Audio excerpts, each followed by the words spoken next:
All right. I would like to call to order the August 12th, 2026 Planning Commission meeting. Roll call, please, Dan. Thank you, President Jones-Gallardo. President Jones-Gallardo. Present. Vice President Saka. Here. Commissioner Lowe. Here. Commissioner Grillo. Here. Commissioner Davis. Here. Commissioner Thrall-Nash. Here. Commissioner Jackson. Here. And that's it. Thank you all. All right. Thank you, Dan. We have a quorum present, so we will proceed with our agenda items. The Planning Commission emphasizes addressing issues in a respectful and timely manner. We ask all parties to hearings and administrative matters during our meetings to assist us by participating in a respectful manner and direct testimony and comments to the commission. There have been several disruptions during public meetings lately, and I want to begin by setting the expectations for everyone. We will not tolerate disruptions that preclude the commission from being able to conduct its business and hear from the community. Those who cause disruptions will be asked to watch the meeting from the conference room across the hall or leave the building. This is deemed a first general warning for all attendees. Any person who disrupts the meeting will be provided with one individualized warning. Any further disruptions will result in that individual being asked to watch the meeting from the conference room or being removed from the building altogether. To keep the space welcoming, inclusive, and accessible for everyone, and to avoid disruption, we ask that all comments be shared respectfully. For virtual testimony, either during the communications and non-agenda items or during the public hearings, virtual testimony will only be taken by those who have pre-registered prior to 3 p.m. During the public testimony portion of any public hearings on the agenda, testimony will be heard in the following order: those who are in person, then those online who have pre-registered. Additionally, for our virtual attendees, it is important to speak directly into the microphone and to please state your name prior to each time you speak. In order to receive a notice of decision, you must provide your name and either your mailing address or email address. You may use a sign-in sheet at the back of the auditorium if in person, or you may state your name, mailing address, and or email address upon introducing yourself when providing virtual testimony. If you provide your mailing address, a hard copy of the notice of decision will be mailed to you via regular mail and may take a couple of days to be delivered. If you provide your email address, an electronic copy of the notice of decision will be emailed to you within 1 day of issuance. First on the agenda is communications and non-agenda items. This is called public comment because it's time dedicated for you to inform the commission about your public comment. This is not a time for members of the public to address the audience or the general public. Please direct all comments to the commission. Each person will have up to 3 minutes. If you exceed the 3 minutes, you will be given a warning. And if you refuse to stop your presentation, it will be deemed a disruption of the meeting and you may be asked to leave. If you feel you have to publicly express support for a comment or viewpoint, we ask that you use a quiet and non-disruptive method, such as snapping your fingers, a thumbs up, or jazz hands, which is my personal favorite. Clapping, calling out, or making any verbal outburst not only interferes with people's ability to hear clearly in the room, but disrupts the audio for those attending virtually. These disruptions will not be tolerated. Again, to keep the space welcoming, inclusive, and accessible for everyone to avoid disruption, we ask that all comments be shared respectfully. Tonight, we are pleased to hear from you and will begin. Please come forward and state and spell your name and provide your mailing address for the record. You'll have 3 minutes to provide your testimony. Is anyone here to provide public comment or testimony on a non-agenda item? Awesome.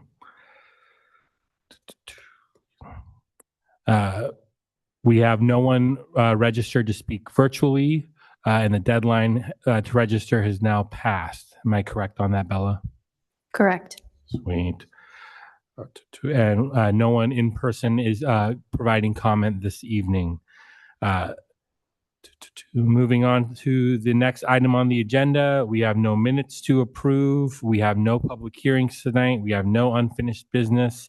Do any commissioners have any communications or reports for discussion? All right. There is no new business, no staff reports. We do have a work session this evening. The work session will happen as soon as we are adjourned here, so please don't leave. If there is no further business, the Planning Commission is adjourned at 6:05 p.m. Great job, everybody. We did it. All right. And work session. Yay. Take it away.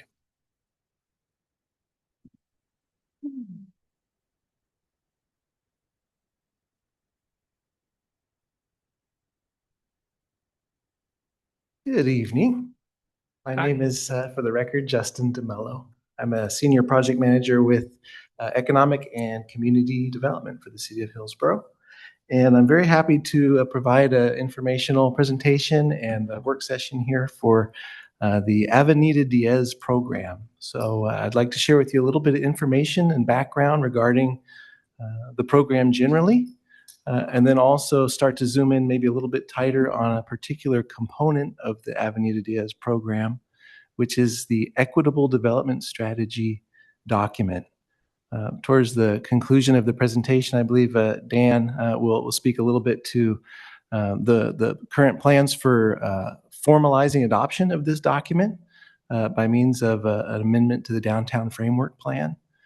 So that would be something that we would be coming back in a few months from now to present more formally to the Planning Commission.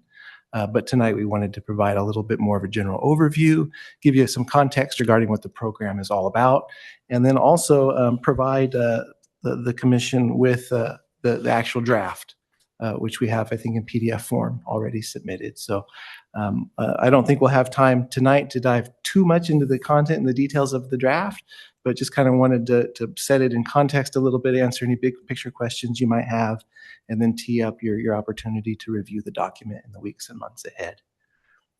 Dan, is there anything else that you'd like to mention to tee things off? Okay.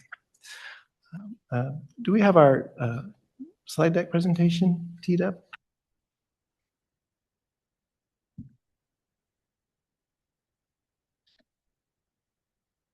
And I'll go ahead and get started with or without it, or as it comes up.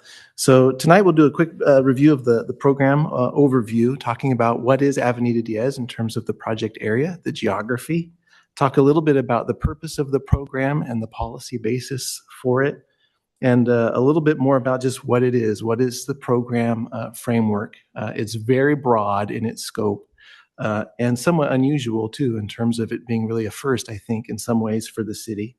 And then we'll dive in a little bit deeper into the Equitable Development Strategy document itself. So the next point that I'd like to share, a map would be very, very helpful, but as we wait for it to come up, maybe I can give a little bit of a description of it. The project area, when we're talking about Avenida Diaz, is really the east end of downtown Hillsboro. So that's from 5th Avenue all the way over to 13th and then 18th Avenue. Oh, thank you, Bella. I think we're on slide number 3. Beautiful. Thank you. So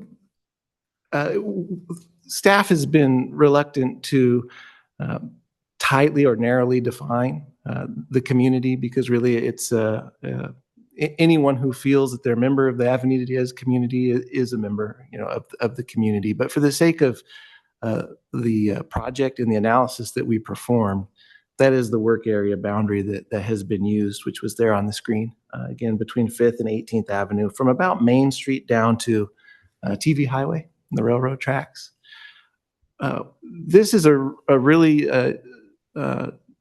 key part, of course, as you know, of Hillsboro and especially of the downtown area. We have up on the project webpage, and as a precedent really to the Equitable Development Strategy document, an existing conditions report, which really gives a lot of demographic data about what makes this community really unique. It has a very large population of Hispanic or Latino residents, and it's also one of the areas really with the lowest incomes within the city of Hillsboro. So those are a few of the reasons why, going back a few years to how when this program was established, City Council directed us to pay special attention to this neighborhood. as an area that we needed to focus on how the city can both increase investment to make the community more livable, but also to do that in a way that balances the forces of displacement that may occur with development. So that's what this document and this program have endeavored to do. So as you can see on the graphic, there's a few points of data there and a map. Anyone with an interest to learn more about the existing conditions of this community, I'd certainly invite to read the report, which again is available there on the project webpage. Bill, you can go to the next slide. This document, the Equitable Development Strategy, and really the Avenida Diaz program overall is by no means new. We've been at this particular part of the work for a couple of years now, and we'll talk a little bit in a few moments about what we've been doing. But it really builds upon many, many more years of policy direction. And so the program purpose was to build on those plans. So not reinventing the wheel in terms of anything really that the city was doing planning-wise relating to this neighborhood, but to engage more deeply and broadly with the community to make sure that specific city plans, projects, and policies that are going to affect this community were really being grounded in community input. So the EDS you'll see is extremely broad in its scope. It contains actions related to housing. It contains actions related to our planned capital improvements and how they can be tailored to respond to the community needs and goals that they've helped us to understand. And it's built upon all of those wonderful planning documents there listed on the bottom half of the slide, which I won't read, but certainly those serve as the foundation for this program. One more slide. I'll take a quick pause there. This is a work session, so I don't want to only just to speak, but happy to continue. But I'll be happy to take any questions that you might have right off the top. No. Okay, I'll keep going. All right, so that was a little bit about where is Avenida Diaz. Let's talk a little bit now about what it is. So it really is a four-part program. The first thing that we were chartered to do by City Council several years ago was to engage with the community. Not necessarily with a particular project behind it, but to actually just start with listening. And so one of the key goals of this program was pure engagement, to listen to the community members within this part of downtown and really engage with them more deeply and broadly. So that was the first goal. The second goal was to strengthen coordination with our partners. So lots of great work being done by ODOT, Washington County, Metro, TriMet, Central Cultural, Hillsboro Downtown Partnership, Vienna Star. All these organizations were very busy doing things related to 10th Avenue. And City Council acknowledged the need for us to do a better job of coordinating our efforts. And so that was the second goal of this program, was how the city could take a leadership role in bringing those organizations together so that we work together more efficiently. The third pillar of the program was to, as we engaged with the community, if there were small-scale projects that we could take immediately to address community concerns, to move those forward on a very short-term timeline. And then the fourth pillar was the long-term work, which is really focused here, as we'll get to in just a few slides, on the equitable development strategy itself that would outline proposed policies and projects that the city can undertake to support the long-term goals of the residents of Avenida Diaz. And this work was very generously supported with a grant from Metro and also with some matching funds from the city of Hillsboro, pulling from the ARPA monies that we had a few years ago coming out of COVID. I'll go to the next slide. So I'll speak a little bit now to the pillar there, the goal relating to strengthening our coordination with partners. I'll just touch on this briefly, but we've set up 2 standing meetings with these partners, most of which you see listed there on the right by virtue of their logos. But we now meet with this group on a quarterly basis at a high level to share highlights of what each other are working on. And then we also convene a monthly meeting with the same group of partners so that we can collaborate in real time on our efforts. And this is a little bit inside, baseball slide, so I won't spend much time on it. But This engagement has really been successful in helping all of these organizations to work together more seamlessly. We'll go ahead and hit the next slide. Again, I'll hit this one relatively briefly, but this speaks to the program goal rather, of addressing short-term community needs. So I won't read all of the accomplishments, and these are by no means actually all of them, but there's been a few highlights there. The city is currently moving forward a parking management project. We've already done the initial phases of that.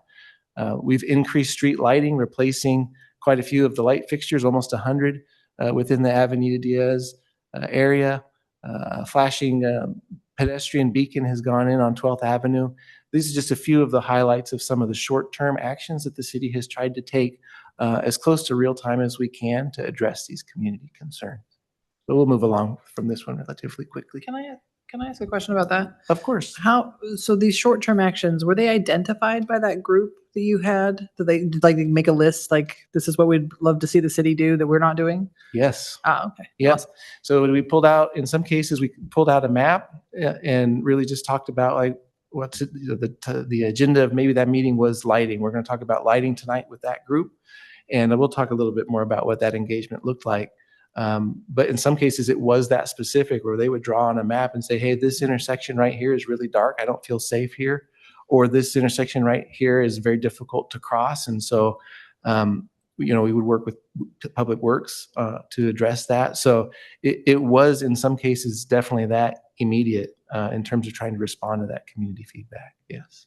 And just from my own understanding, like, what's the time lapse between when somebody can circle something on a map and when Public Works can do something about it? It certainly depends in terms of whether that scope of work kind of falls into already maybe a program that they have that they can act on versus a case where it would need to go through a whole 2-year budget cycle. So for instance, like with the street lighting, they were able to act very quickly on that because Public Works already had a program for replacing out-of-date light fixtures.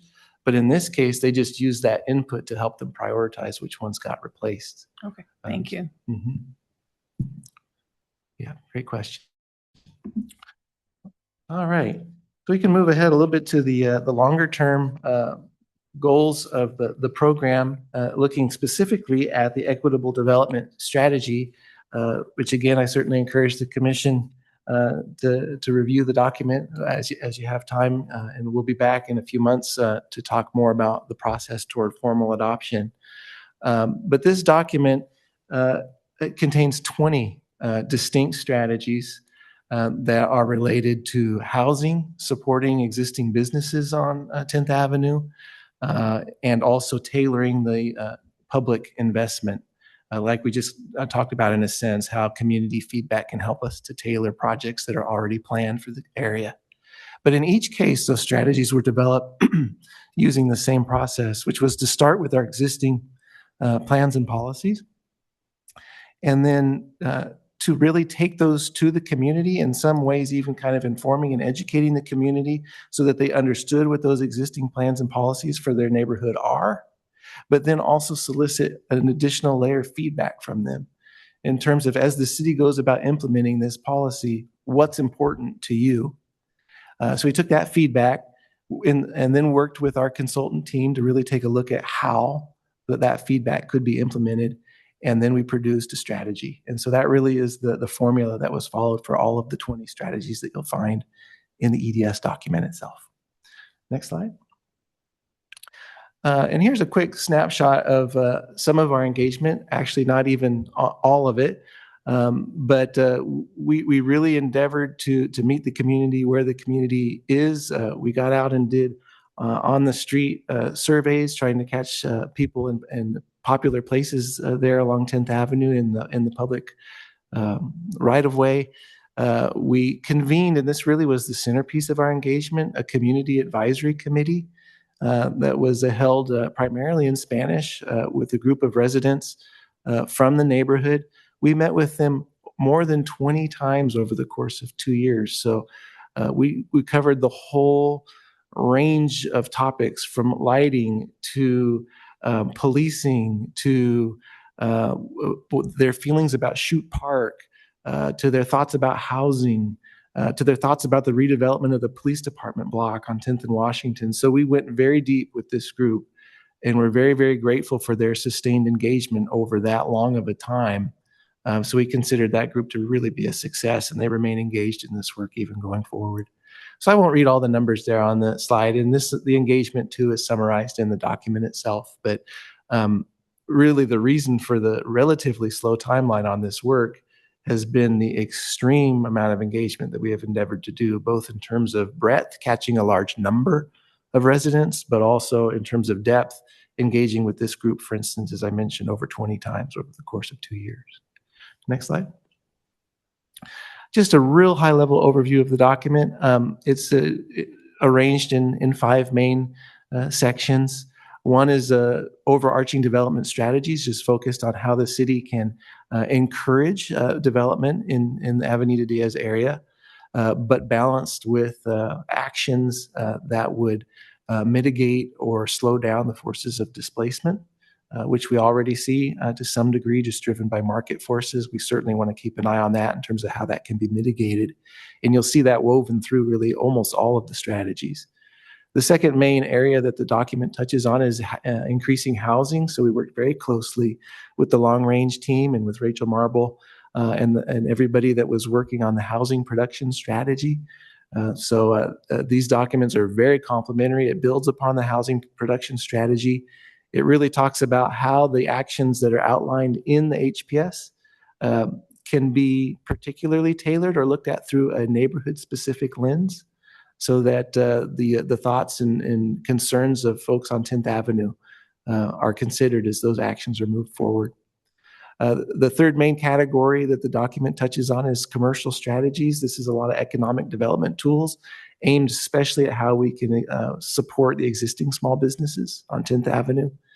And then the public realm strategies talk about how the projects that are already part of the city's capital improvement plans similarly can be tailored to address the concerns that we heard from the community over the course of all this engagement.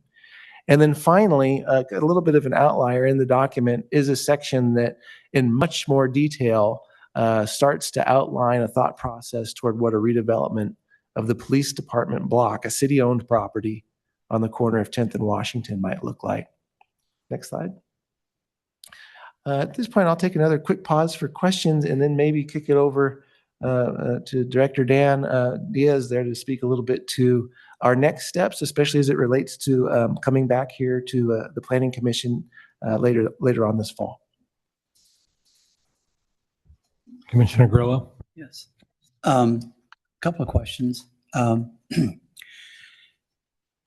What's the lay of the land in terms of ownership? Is the ownership within the area fairly fragmented? Are there some concentration of ownerships? In terms of property, who owns properties, or the degree to which you have owned properties versus renters, or both? Yeah. Owned. Yeah. So it's the work area is pretty neatly broken into 2, maybe 3 main areas. So you have the main commercial strip along 10th Avenue. And then you have an area to the west of that that's a little bit more of a mix of commercial and residential that sits on the west side, and then highly residential on the east. So it's pretty fragmented in terms of ownership. There's very few entities that own a very large amount of property. The city is probably the greatest single landowner just by virtue of Shoe Park and the library and the police department block. Vienna Star certainly has a substantial amount of land that they own.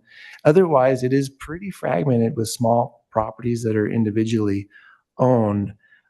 Pretty high amount of home ownership in terms of owner-occupied residential, with the major caveat to that, of course, being the large multifamily apartment complexes that are obviously those are rentals, but it's pretty fragmented. I would and say. that would apply as a descriptor to the properties directly on 10th Avenue is fragmented. Currently, yeah, Okay. I would characterize it that way. Okay. Yeah. And have those property owners participated in the various meetings that the city has put forward? They certainly have, at least a portion of them. Of course, some engage more than others. And we have the property owners, of course, and then also their tenants in cases of commercial renters. But the engagement from the property owners has been quite solid and actually very, very supportive of it. We've worked particularly closely by virtue of our being a neighbor with Central Bethany LLC, who owns the strip mall next to the police department building. And yeah, they've been at the workshops and they've been a part of this and are very, very supportive of the goals that the community has put forward. So always we would hope to have more. Like I'd love to say that we engaged with all of the property owners. That's not the case. You know, not all had that level of interest, but we've engaged with a very substantial percentage of them. Thank you. Commissioner Lowe. Thank you, Mr. President, and thank you so much for being here today and sharing this presentation with us. My one question, in thinking about how equitable development is kind of the crux of this strategy that you all are working on right now, and thinking about how, on one hand, it's great to see improvements and developments and investment going into this particular area of the city of Hillsboro. I'm curious, in your conversations with the community, and I'm presuming since the term equitable is being used here, what sort of conversations and maybe feedback has the city then provided residents on maybe any concerns around potential displacement, or, as we see in the precursors of something like gentrification, rising investment means rising property values, which means rising property taxes. And, just curious about how the balance is happening there, because obviously economic development and investment in the area is also beneficial to residents in the other side of the coin. So just wondering to get an answer of all the nuance and the gray that exists there. Yeah, is definitely a challenge. So there's that dichotomy, of course, which is at the root of this, which is the two facets of the initial goals that we were given, which one was, yes, to increase investment to help enhance the livability of the community, but at the same time, a concern about the unintended consequences of that. So, the key word I think was balance throughout. And maybe I can speak to it a little bit in terms of going back even a little bit further in terms of the history of how the program came about. There was a project that took place before this that was called the 10th Avenue Visioning. And what that was a much more project focused. It was, the city was looking at potential street improvements to 10th Avenue. It was looking at that time the development of Block 67, thinking about the development of the PD block. There was a lot of projects that were moving forward or being thought of in a conceptual way about major public and highly visible investment that would change the streetscape and really impact the way that the community looked and felt as you drove through 10th Avenue. As we engaged with the community, that triggered a lot of concern, very much aligned with what you're mentioning. And that actually caused the pause that led actually to identifying the need for this work, which was to stop, listen to the community, think about what their goals are. So a lot of the investments, and even you see that a little bit reflected in some of the short-term work that's been done, is prioritizing projects that are a little bit more modest in terms of how they might have a wow factor that would change the look and feel of the community and potentially spur a lot of private development. And they're a little bit more modest, focused on how we can improve safety without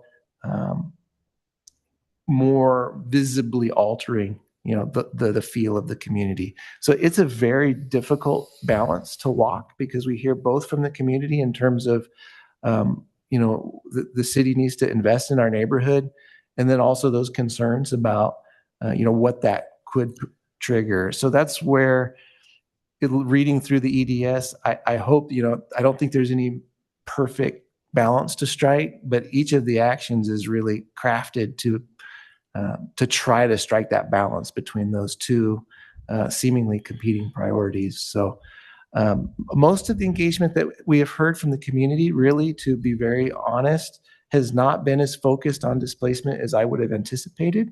We've heard more about the sense of safety, the things that people would like to feel safer in their community. That's why lighting, for instance, has been highly prioritized in the work. And then we've heard quite a lot about the family-oriented nature of the community.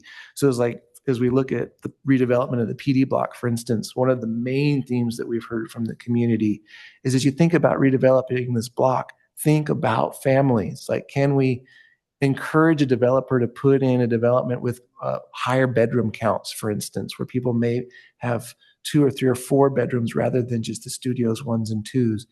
Can we encourage them to do more in terms of kids' playgrounds and other open spaces that is geared towards children as part of their development? So it's been a wide array of feedback that we've gotten, but it certainly has been balanced even in terms of what we've heard from the community about their desire for investment versus their concerns about displacement pressures.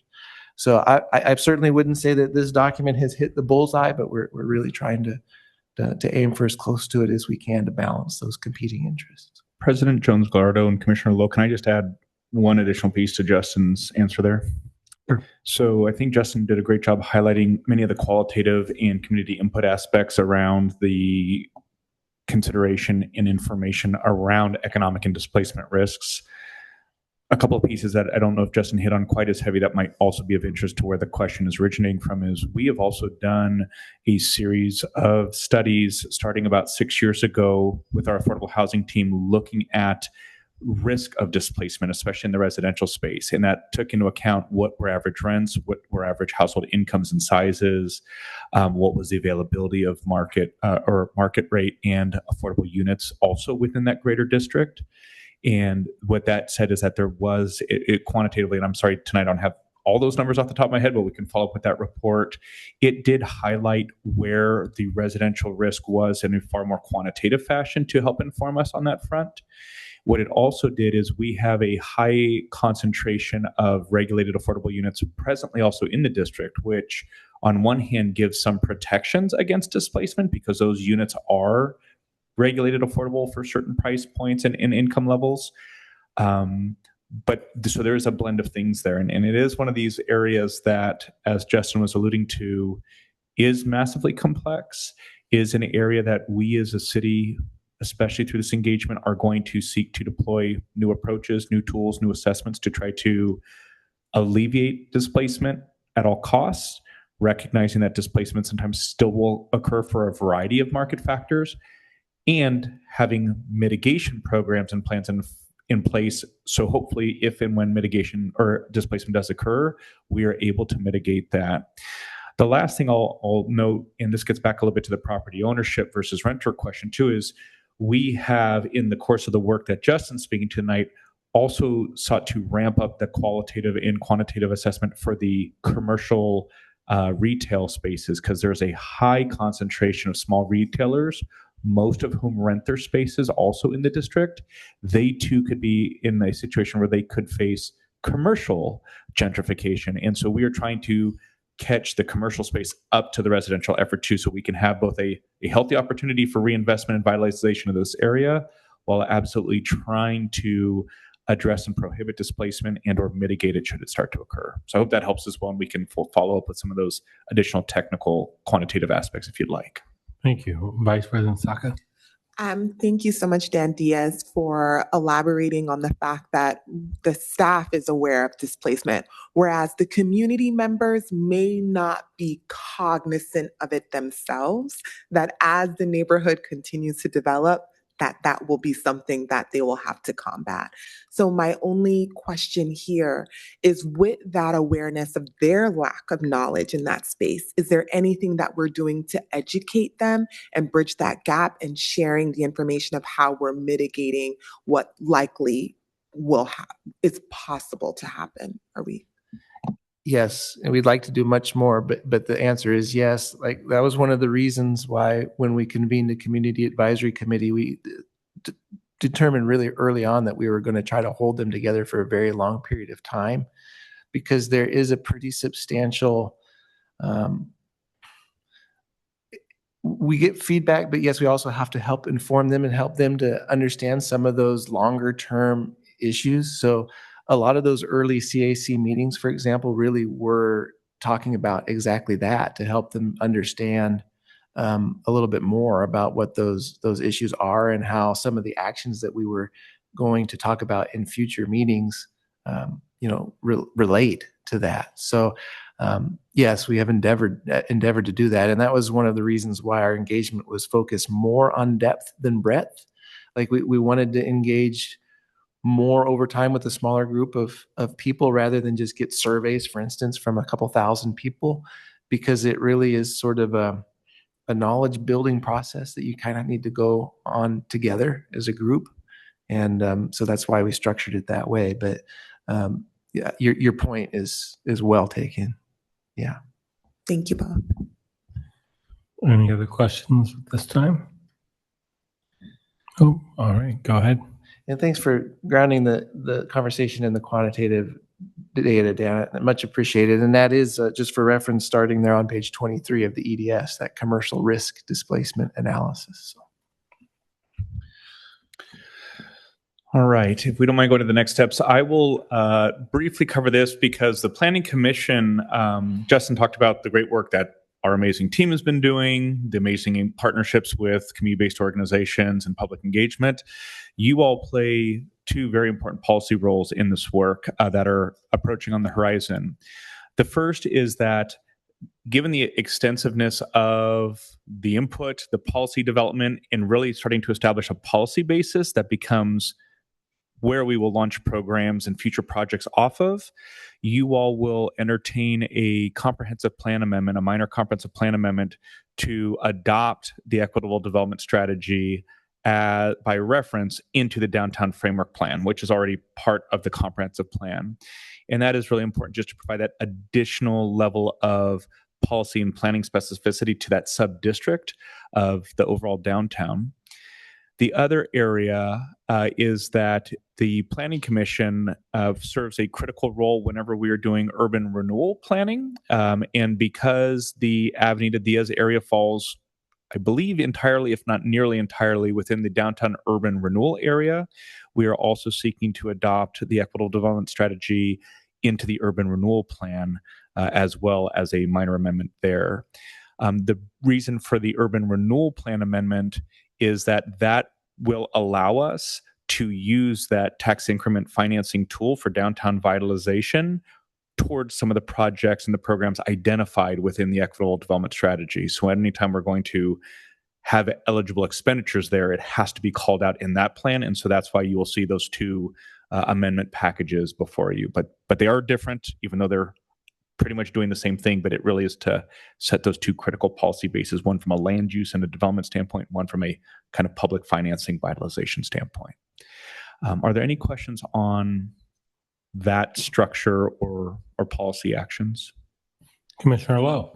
Thank you, Mr. President. I was just curious, how long is the tax increment financing length going to be?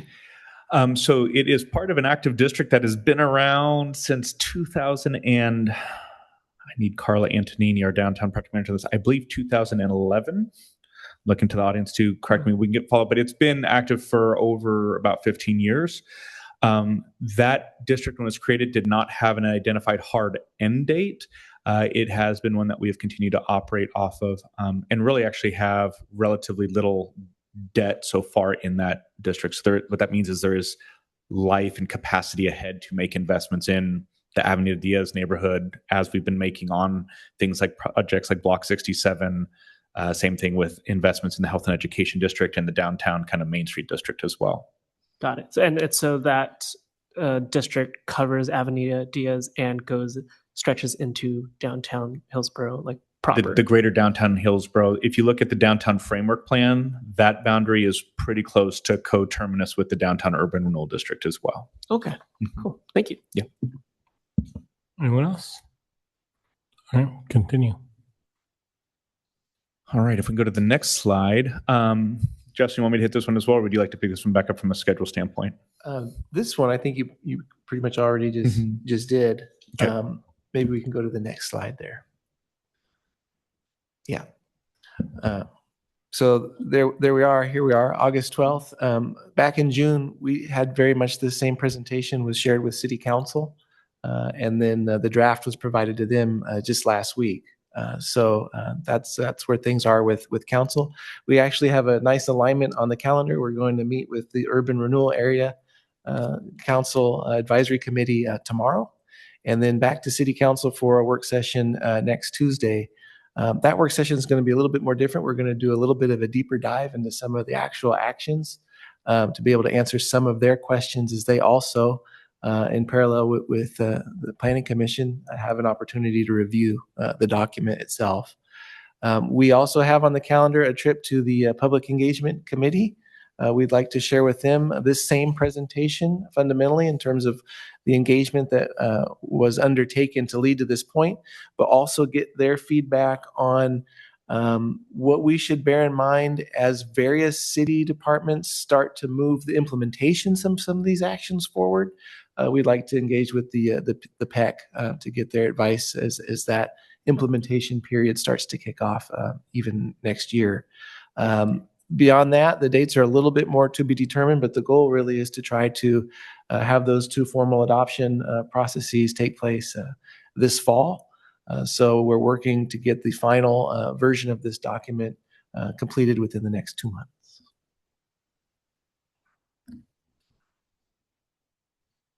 I think that's it for information that we had to share as part of the presentation, but happy to field any final questions you may have.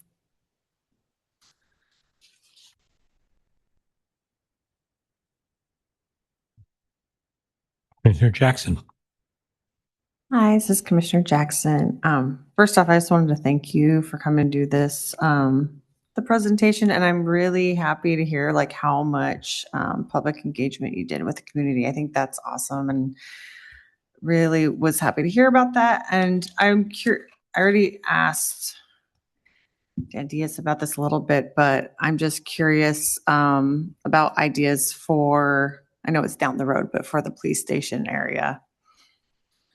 Yes, you'll find quite a lot to read there in the document. I see Dan moving his mic down. Would you? Sure. So at this point, if I can backcast you real quick, Commissioner Lowe's question, 2009 was the establishment of the Downtown Urban Renewal District. Mm-hmm. Double check myself, just to always give you hopefully the best and accurate information. The police station site is one that, as you all may be aware, there's a new police station and headquarters being constructed up off of 25th Avenue, just west of the airport, and the fire station by the airport. We will not be able to seriously start to entertain or advance redevelopment of that police block until after that facility is occupied, because we will have to the city will have to support the police department in terms of making transitions, relocating a variety of items in there. So that will be at least a couple to few years. But in the meantime, and what many don't realize is that the city, and there's a graphic, I believe, in the equitable development strategy, does not own that full block, whereas the block 67, for example, that many of you are familiar with, the city did have ownership and control of that full block. On that site, if you can picture it, the building and the parking that is closer to Washington Street, the secured parking, is owned by the city, whereas the public parking lot that's closer to Baseline Street is owned actually by a third party, and we lease that from them. And so the ultimate redevelopment timeline is still a couple to few years out. There will be ongoing preliminary analysis and engagement to think about different types of development scenarios and options for that block leading up to it. So I hope that it helps answer your question, Commissioner Jackson. If there's anything else, yes, please. I just would love to suggest that we look into some more affordable housing, especially to offset some of that displacement. I think that would be awesome. Yeah, well noted, and that's a big reason to the slide I just spoke to of why we are really excited to be able to memorialize some of this policy basis based on all the extensive outreach and feedback that the teams have done over the last couple of years, but also have that on the books and established ahead of when projects like that might start to then really take shape, because these policies and documents will inform then what we prioritize and what we seek to deliver on those sites with those opportunities. It'd be a really great spot for it. Yep. Thank you. Thank you, Commissioner Jackson. Any other questions, Commissioner Lowe? Not a question, just a quick comment. I want to thank you for, my question earlier, sharing also what the community has shared that they look forward to, and maybe like what's front of mind for them as the area develops, and as someone who is always mindful of the things that come before us and either the functional design of them or the public benefits that are offered in lieu of major adjustments. Like your feedback was very helpful to just bear in the back of my mind. Commissioner Davis, see you. Yeah, I just wanted to share, just based off what Commissioner Jackson just brought up. In the draft copy of the EDS, if you look at pages 64 and 65, it has some information on there about the redevelopment. All right. And that's a wrap on this. Thank you for the time. I'm thrilled to hear about the intense level of engagement there has been with the community there. That makes me happy to hear. So thank you, Justin, for the presentation. Before we do the next work session, would the commission like to take a quick break? All right, we are going to take a 5-minute break, reconvene at 6:53. We're ready. All right, we are back at 6:55. Rachel, take it away. Good evening, Commissioners. My name is Rachel Marvel, for the record. I'm the Code and Policy Project Manager in Community Development, and Dan Diaz is joining me this evening to talk to you all about an upcoming code amendment for data and energy storage. Okay. So just to give you an overview of what we're going to talk about this evening, Dan is going to give an overview on data centers generally and data centers in Hillsboro. I'm going to give you, after that, an update on the work plan of the work that we've been doing as a response to council direction on data centers generally, and then talk specifically about the Phase 1 code amendment that will be before you all in a couple of weeks at a public hearing.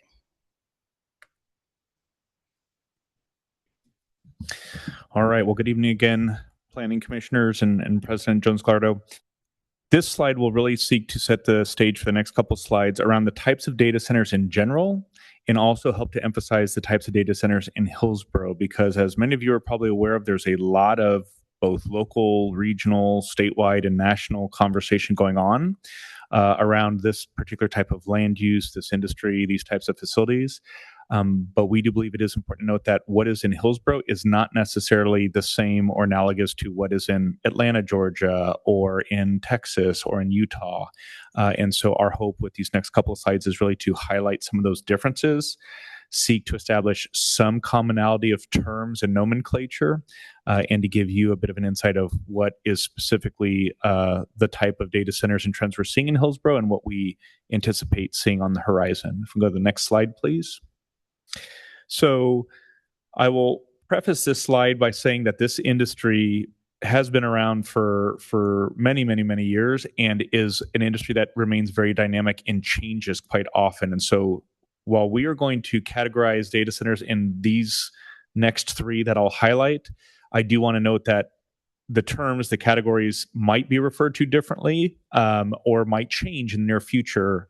But at least as we sit here this evening, this is how we have been largely tracking and considering these different types of data centers.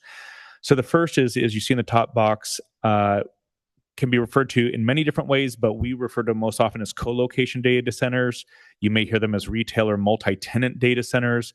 But ultimately, it's facilities that provide space, cooling, networking support for IT infrastructure. So for somebody or some entity's data storage and data processing needs. When I go to explain this to my friends and family, I say co-location data centers are really like a storage unit. So there's somebody that built and operates that storage unit. That's the data center operator of a co-location data center. And then you have multiple storage units within it that all different people can come and put different things in there.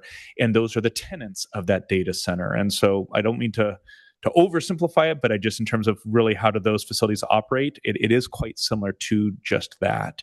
Now, the nature of the services, the sizes of each of the tenant spaces is variable, but the overall model stays pretty much the same. These data centers also typically, from a size standpoint, are not the hyperscale data centers that are in the millions of square feet and the thousands or hundreds of acres. They tend to be a bit smaller in size, really on par with many of our other types of industrial structures. And we'll get into that a little bit more here in just a minute. The next category are enterprise or corporate data centers. These typically are an individual entity's data centers located on site for their own use. So they're not leasing space out, they're not providing services to a whole bunch of outside parties.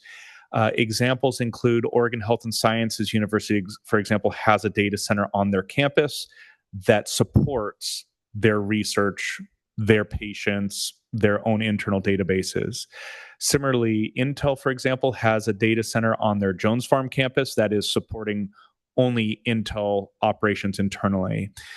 We have a third one that is for Adobe. So anybody that uses Adobe, Adobe has a data center up off of Evergreen that is purely for Adobe's business needs and purposes internally. They're not selling or leasing space out to somebody else for that building and for that complex. So we don't see a lot of enterprise data centers, but we do have a few here in the city. We do see quite a few co-location data centers, and we'll come back again to that in a minute. And then there's hyperscale data centers. Hyperscale really refers to the size, but hyperscale data centers can sometimes operate like a co-location data center or like an enterprise data center. So you can have a very large-scale data center that is housing one social media firm, for example, or one search engine firm, for example, or one e-commerce firm, for example. Or you can have some of those larger hyperscale data centers that might lease out some spaces, but they're usually much larger users, larger footprints, larger functions. Those facilities can have, I'll try to jump ahead of a question we might get, but happy to come back to it, is people ask us a lot, well, are these AI data centers? Because that's all over the place. And AI is really difficult to define what you mean. But oftentimes what you'll hear is those like large language model data centers are in the hyperscale type of space. In Hillsboro, we do not see hyperscale data centers locating here. There are a couple of data centers that are larger in size. We'll talk again about that here in just a minute. But most of the hyperscale data centers we see in Oregon are in rural areas. You'll see those in the Dalles. You'll see them in Port of Morrow. You'll see them in Umatilla, Prineville, and the like. Part of that is because there's far more land there. It's a different type of power infrastructure there. So I just wanted to call that out, as that is a very distinct category, really referring to size, but it is one that we do not see here in Hillsboro, and we do not necessarily anticipate seeing here in Hillsboro. We can talk a little bit more about that later. Any questions on the different types and formats of data centers before we move on? Commissioner Jackson? So would the one like Amazon, and I'm forgetting the one that's also by Amazon. There's several. By Huffman and Brookwood there? Yeah. Like, that is QTS. QTS. Yep. And what would that be? So that is really a larger footprint co-location data center campus.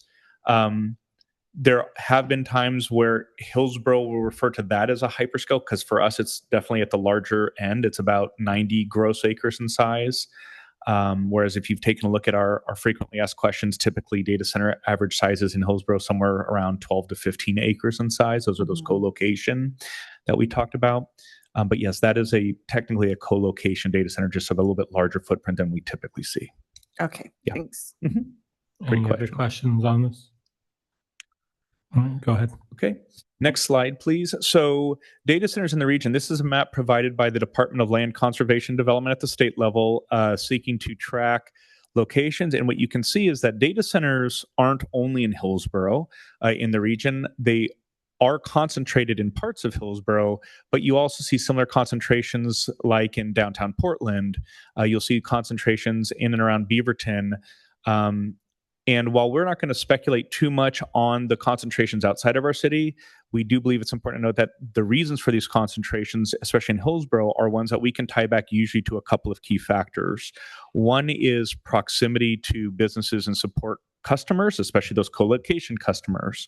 More and more, and we'll talk about this on a future slide, we are seeing our manufacturing sectors, some of our high-tech sectors, some of our legal and financing sectors needing more and more data processing and storage capacity to enable their work. And oftentimes, proximate data processing and storage becomes important for their operations in a region or in a city. Another reason in Hillsboro why we tend to see this concentration up there is that we have had industrial lands scaled in size and also served by industrial scaled infrastructure like data centers demand, much like many different types of major manufacturing facilities. And so that has enabled and given them the opportunity to locate there, whereas perhaps they may not have been able to go into other parts of the region, residential areas, for example, or the like. And then thirdly, Hillsboro, especially North Hillsboro, is unique in that it is the location where we have multiple trans-Pacific cables. So the fiber infrastructure that connects the internet and connects all these data providers and generators and consumers. We have trans-Pacific cables that daylight basically connect into the North American grid from all around the Asia Pacific rim here in Hillsboro. And so the data centers and their operators and tenants need to and seek to locate as close to where that fiber becomes accessible for latency and connectivity purposes so they can help support and pick up internet traffic going globally. And so that has been a driver of some of the concentration that we see in North Hillsboro is data center operators and their tenants wanting to be around the access to those cable points as it connects into the broader North American grid. So if we can go to the next slide. This map then seeks to take that North Hillsboro concentration of data centers and just really call out where we have them. So the lighter blue area really is our North Hillsboro industrial area. And that's really our enterprise zone. So it's not a land use zone per se. The zone is the industrial land use zone, as you all know, is bigger than that, including the airport and Intel Romler you see there in the middle of the map. But really what we're trying to do here is take the known data center sites in Hillsboro and just give information on what is the status of that. So those that are in the green color are data center sites that have been built. Now, there has been some confusion and there's quite a bit of differentiation when we engage with the public as to what is a data center, what is a data center site, how many data centers does Hillsboro have? I will note and clarify that in Hillsboro, we treat a single holding as a site. So you can have a data center operator who might have 2 buildings on one tax lot or 2 adjacent tax lot. We would treat that as a single site, but it could have 1 building or 2 buildings or 3 buildings, and we track the number of buildings in there as well. You could have one data center operator with 3 different sites in Hillsboro, and each of those sites could have a different number of buildings on it as well. So these are sites that are in Hillsboro. Built means that they're either partially or fully built out, meaning there are physical structures and uses occurring on that site that are standalone data centers. The ones that are in yellow mean that they are in for permitting or under construction. And that's a pretty big spectrum, as you all know from your land use approval. That can be from somebody submitting their very early land use application, and we're still doing the completeness check to say, are the appropriate plans in there? Have you paid your fees? We may not have even sent the public notice yet. We might just be starting to process that, all the way through the engineering permits and building permits and inspection phase, and it just hasn't yet gotten its certificate of occupancy where it can officially open and be occupied. So anyways, those are those yellow sites. And you can see there's a few of those scattered around the city. Those yellow sites do also include, you may have seen in the media recently, a couple of land use applications that came in from data center developers and operators over the course of the council's deliberations and discussions on this. And many of those were sites that we already knew had been acquired by data center operators, or we were already in conversations about a future potential data center project in. And what those data center operators or developers have done now is submitted that land use application form, which turns them to yellow on the status map. And then the third are those that are kind of in the purplish color. Those are purchased or vacant sites. And so what those sites mean is that we're aware of data center entities having acquired those sites, but we don't yet have official land use applications or other development applications in on them.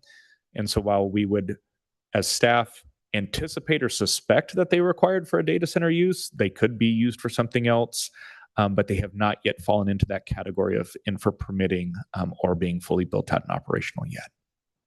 In total, back to what I was speaking to a minute ago, we have 23 current sites that are either developed or in for permitting or under construction. That equates to about 570 gross acres. So, for example, the QTS site that Commissioner Jackson asked about a minute ago is about 90 acres, but the northern third of that site is a riparian area and a natural resource area that they have done mitigations on and enhancements on. But we account for the full 90-acre site, even though the developed part of that footprint is closer to about probably 60 acres. In total, just because of a sense of, okay, how much of Hillsboro's land use capacity are these data centers consuming? That has been a key policy and public engagement point. It is about, Rachel, what are we up to now? We're about 10 to 15% in total industrial zoned land in Hillsboro are used by data centers. Some people think that that's way low. Others think that that's way high. That's just what it is based on the staff's calculation and analysis. And then last, as I noted earlier, we have data center sites that range in size from 3.5 acres all the way up to about 90, 91 acres, as I noted earlier. So just some key data there. Go to the next slide, please. Actually, Bella, do you mind going back one more? I just want to flag one point that then segues in this next slide. What you'll also notice is that there is definitely a concentration in the North Hillsboro industrial area, but what you'll also see is that there is a scattering effect going on as this industry and these sites have traditionally integrated into the industrial area. So those cable landing stations are largely up in that area. We don't have that shown on this map, but there is a dispersion factor, even though we are seeing quite a few on the western edge of that industrial district in some of the more recent developed areas. So if we go to the next slide. And I'm going to jump in and clarify. I don't have the number for the total percentage of our industrial land, but I can tell you that the 570 acres makes up 9% of our employment land, our total employment land. So one last piece, this comes from an external report done by Jones Lang LaSalle. It is from 2023 because their official data usually will lag a year and a half or so, and we got this information towards the latter half of last year. But what this is an excerpt from that broader report, but what it was demonstrating and what was being articulated to us is that you'll see in the Pacific Northwest, that is largely referring to the Hillsboro market, is that 80% of the data center capacity here is being used to support different technology-related functions. That can be in the advanced manufacturing space. That can be in terms of assisting with biopharmaceutical research and development and cures at some of our companies. That can be related to research and development space. And we are an outlier in that regard. The next closest in that from a national comparative standpoint is Northern California, which is really the Bay Area and in the peninsula at that. And they're at 30%. And then you'll see another major data center market nationally is Atlanta, and that's down to 20%. The other differences you'll see here is that what makes up the bulk of the rest of our data capacity here is really about 5% telecom.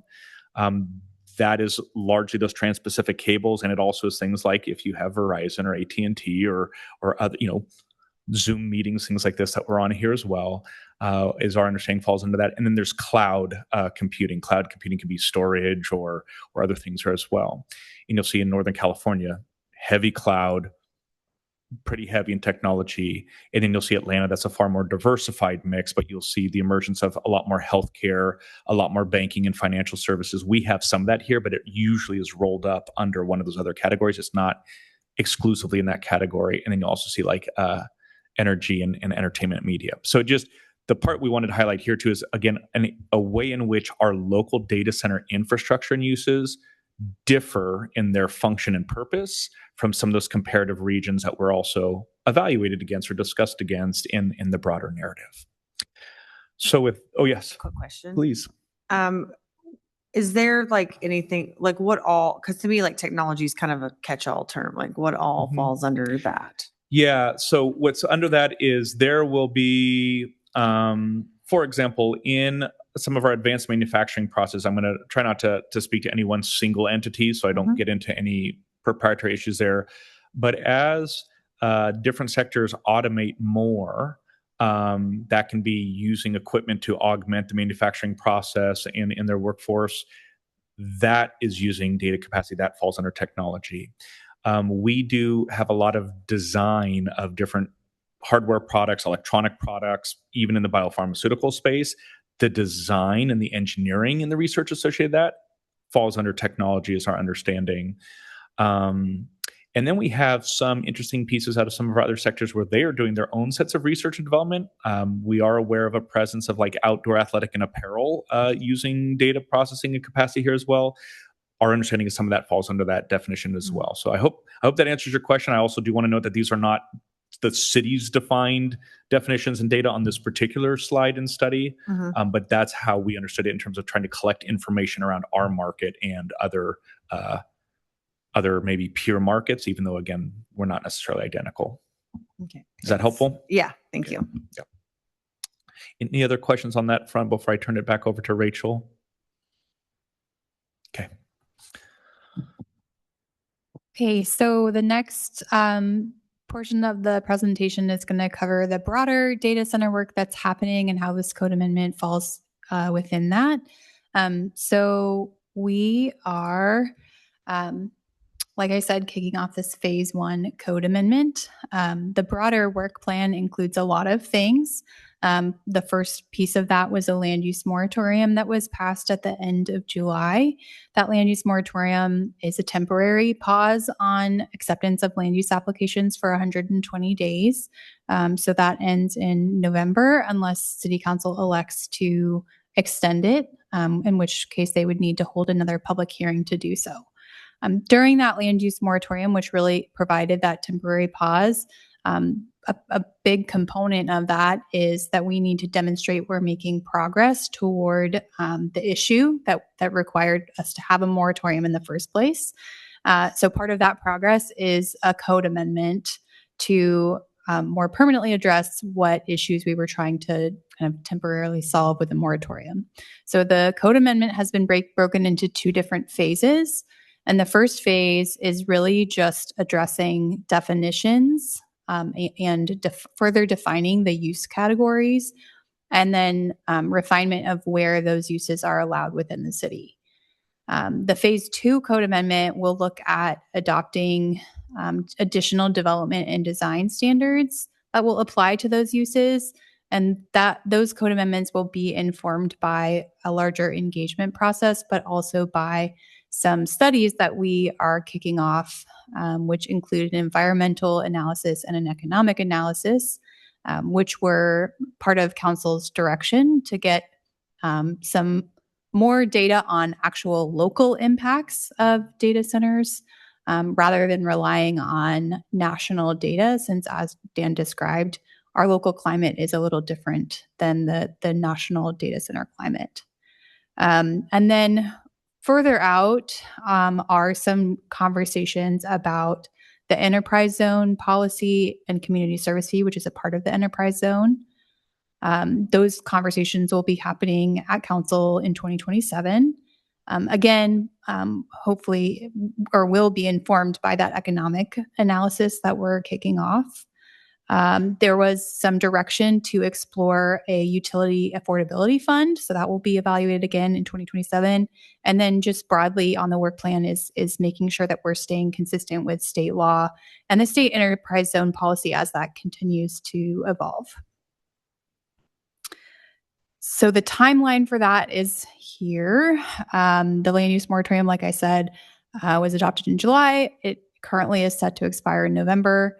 The code amendment for phase 1 is occurring during that time, because if we do want to extend it, we have to show that we're making progress. The environmental analysis will also kind of overlap with that. We're kicking that scoping off now, and we'll be looking to hire consultants for that work. And then again, informed by those studies, we'll kick off the phase 2 code amendment later this year and carry that into the spring. And then, like I mentioned, some of those later items are mostly going to be occurring in 2027. Those conversations at council about the enterprise zone, utility affordability, tracking state law, things like that during legislative session of 2027. Those items will be a little bit later. And that's it on the work plan. Does anybody have any questions about those items? Can you go back one slide? Thank you. Just give me another moment.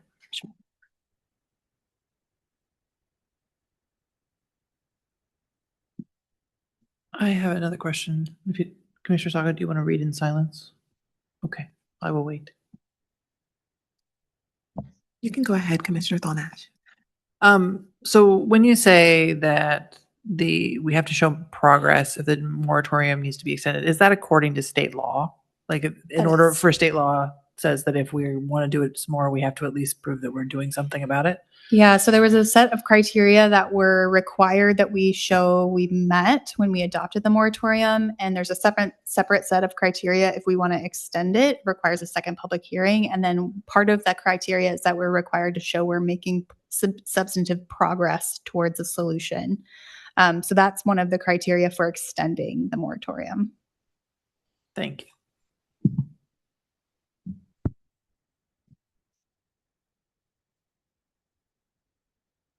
Question. Do we have an anticipated date in the future for the phase 2 code amendment? We know what the code phase 1 is, which is at the end of this month. Yeah, so it is on here. It's currently set on this loose schedule, or schedule we're attempting to adhere to, I guess I should say, from November to March. And it overlaps with the tail end of those 2 studies that are being done, likely, to capture, or hopefully to capture that the conversations that are coming out of, and the data that's coming out of that will kind of initiate the conversations that we'll have at the beginning of the code amendment. So as we're developing concepts for that code amendment, we want those to be informed by that local data that we're procuring out of the analyses. But right now, that's kind of set loosely to start in November. I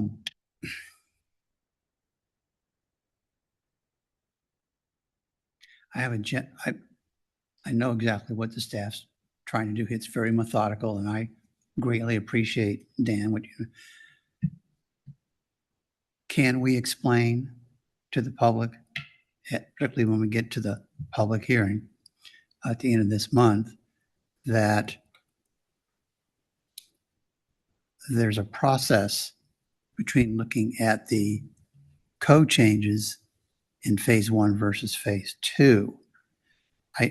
My concern is I'm not sure how we're going to separate out the discussion, which I can agree with people who have some very specific points of view about the topic in general, and they may not be as patient as we are in this timeline. So we're going to need some verbiage, some language, something going into the first public hearing, so that I think perhaps I can use the word, people don't think that we're stonewalling them or we're beating about the bush, if you will, but that we have a very thoughtful process. So it's kind of a question and a comment all at the same time. Thank you, Commissioner Grillo. Well, let me at least try to address the question portion, and then we'll take note of the comment portion the best we can. And Rachel, please feel free to add anything as well. We will do our best in the staff report that Rachel will be working on ahead of the Planning Commission public hearing on the Phase 1 Code Amendment to frame out the scope of that amendment further, similar to what she's presenting on this evening, and also the reason why our council has directed us to take that approach, and the way in which staff is trying to approach that with public engagement, with addressing some of the components of the moratorium, some of the question one of the other commissioners asked. We also will welcome feedback that may come in. So take water, for example. We have already heard at the city council level a lot about the concerns with water usage in our community and the like. We also know that we have very specific and thorough water data usage around this particular industry. And while we have also heard continued concerns or feedback on that, the importance of those studies happening ahead of the Phase 2 is for us to take very seriously and thoroughly the feedback we're receiving from the public, as patient or not as it might be, doing the appropriate assessments of evaluating those things that we believe we know both as fact and some of those things that we believe are trends coming forward, and then using that to inform that follow-up, more development standard focus to offset any impacts that may emerge that we were not aware of, and hopefully able to validate, or if there's concerns that are expressed, hopefully we can meaningfully respond back to the public to allay as many of those concerns as possible and use that to have very informed policy then as well. So we will do our best to help the commission navigate the public perceptions part of that the best we can. We also will do our best to be responsive as staff, both to the inputs and feedback, both from the commission and in the public throughout that public hearings process, both to this Phase 1 code of work and looking ahead to that Phase 2 scope as well. But Rachel, is there anything else you wanted to add in terms of what we're working on there? Yeah, no, I think you covered it, Dan. I think to hopefully answer or to respond to what your concern, I will during my staff report, well, in the written staff report, but then during the staff report presented at the public hearing, attempt to reiterate that and make that delineate that as clearly as possible, the things that we'll be looking at in Phase 1 versus the things that we'll be looking at in Phase 2. I skipped ahead a little bit, but I'll go through this in a minute. But being very clear about the concerns that still exist, and the code feedback we received from council already, to look at some of these other things, to note that they're not off the table entirely. They're just being paused and held until Phase 2, where it will be more appropriately addressed, and really focus on here are the limitations of what we're looking at in this first phase of the code amendment. We're not expanding that at this time. We're really strictly looking at the use categories and allowances, and nothing else. We're not looking at natural resource buffers. We're not looking at green building requirements. We're not looking at additional sustainability elements. Those are all things we've heard and all things that we will be carrying forward as feedback, but they won't be addressed in Phase 1. Can I also ask a follow-up question? It seems like, and correct me if I'm wrong, that so development code amendments become effective when council votes on them. Is that correct? They don't have a future date, or do they? Can. Ordinances by standard have a 30-day delayed effective date. Council has the ability to declare an emergency and have it be effective immediately if they so choose. So they could do that. But typically the standard is a 30-day delayed effective date for all ordinances. Okay. So we could have we'll essentially could change depending on what passes for this Phase 1, could change where these things can be and what they can be where they are, essentially, right? But then those set of things, that if there's a land use application that comes in under that code, between when Phase 1 is adopted and when Phase 2 is adopted, those would have old design standards. Is that correct? They would be subject to the code as it was written. So yes. And it also depends on the moratorium because we'll adopt this code amendment and the moratorium will still be in effect. So we still won't be accepting new land use applications, even if council doesn't elect to extend it.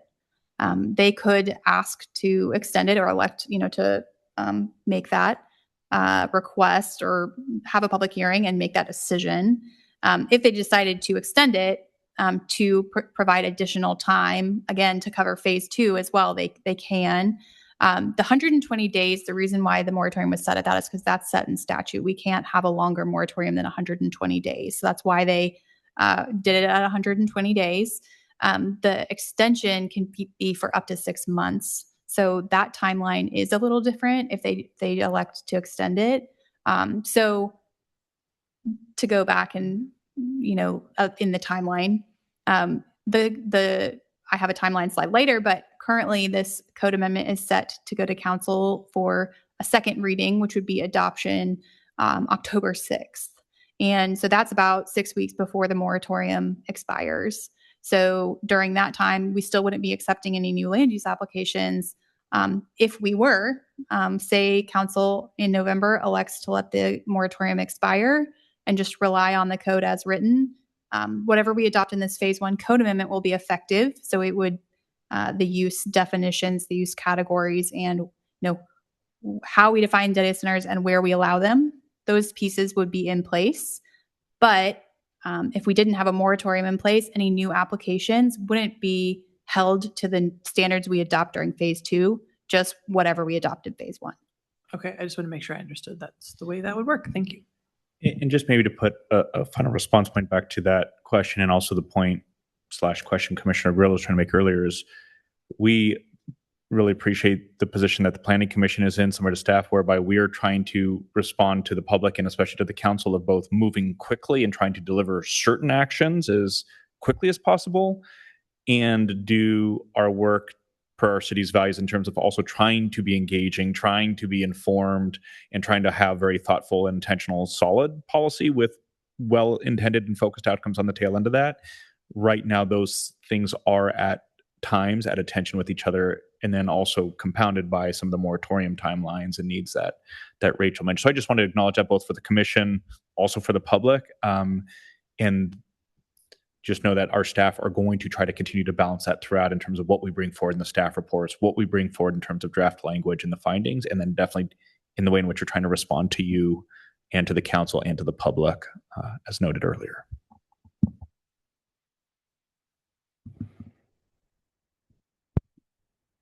Yeah, I have some questions. When we talked at the retreat here this last weekend, I asked if we could do some research, and so I took the opportunity to look into this because obviously there is an urgency to get things moving quickly, not only from the public's perspective, but from the city's need to get this accomplished within a certain timeline.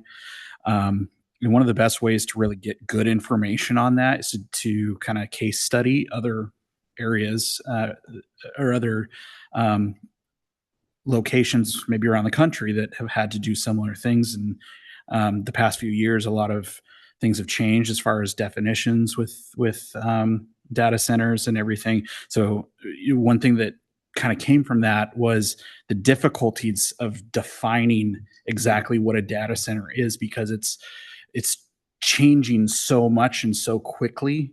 And even what is now defined as a data center today could be totally different in 5 years.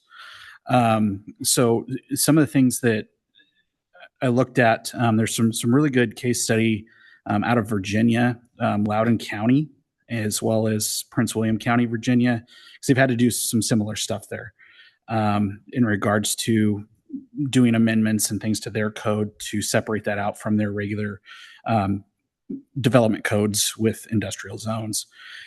And some of the approaches that they took were more along the lines of trying to define more of the function of what those buildings do, more than tried to do it based off of just kind of one of the first slides that we had here tonight was kind of breaking it down into three or four different categories there.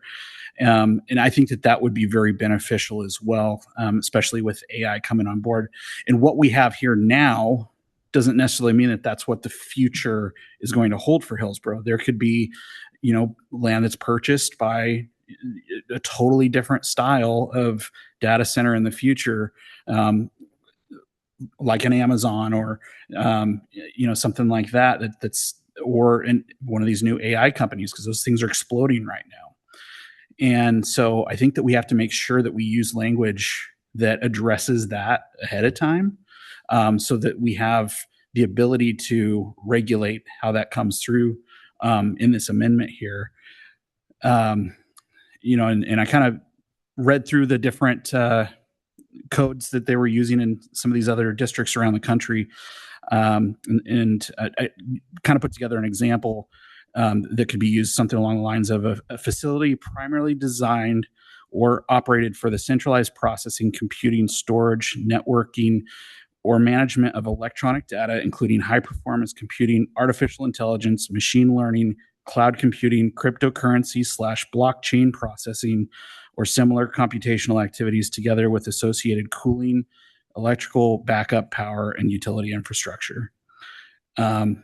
That's kind of a combination of what they've done in a lot of different areas to try to cover as much of that as possible, because then it's more defining it by use, rather than just, whether their primary function is an Amazon WPS data center, or if they are a single owner, something like that. So I wanted to make sure that that's being thought of as well. And I know that you guys are doing tons of research on this as well, and you're probably reading some of the same stuff I am around the country too. So, so a few highlights of things that I just want to put at top of mind, with the way that it's currently been proposed. What prevents a high density AI or high performance computing facility from being classified as something other than a data center? What objective threshold determines when a data center is no longer an accessory use? To dive into that a little bit more, what if, as it's written on here, that we're trying to define it as it has to be an accessory use? What if they put something much smaller on the property, and then they have a giant data center attached to it? Or something that uses a lot of resources, or those types of things. Why shouldn't Hillsboro use electrical demand or another resource intensity metric in addition to square footage to differentiate facilities?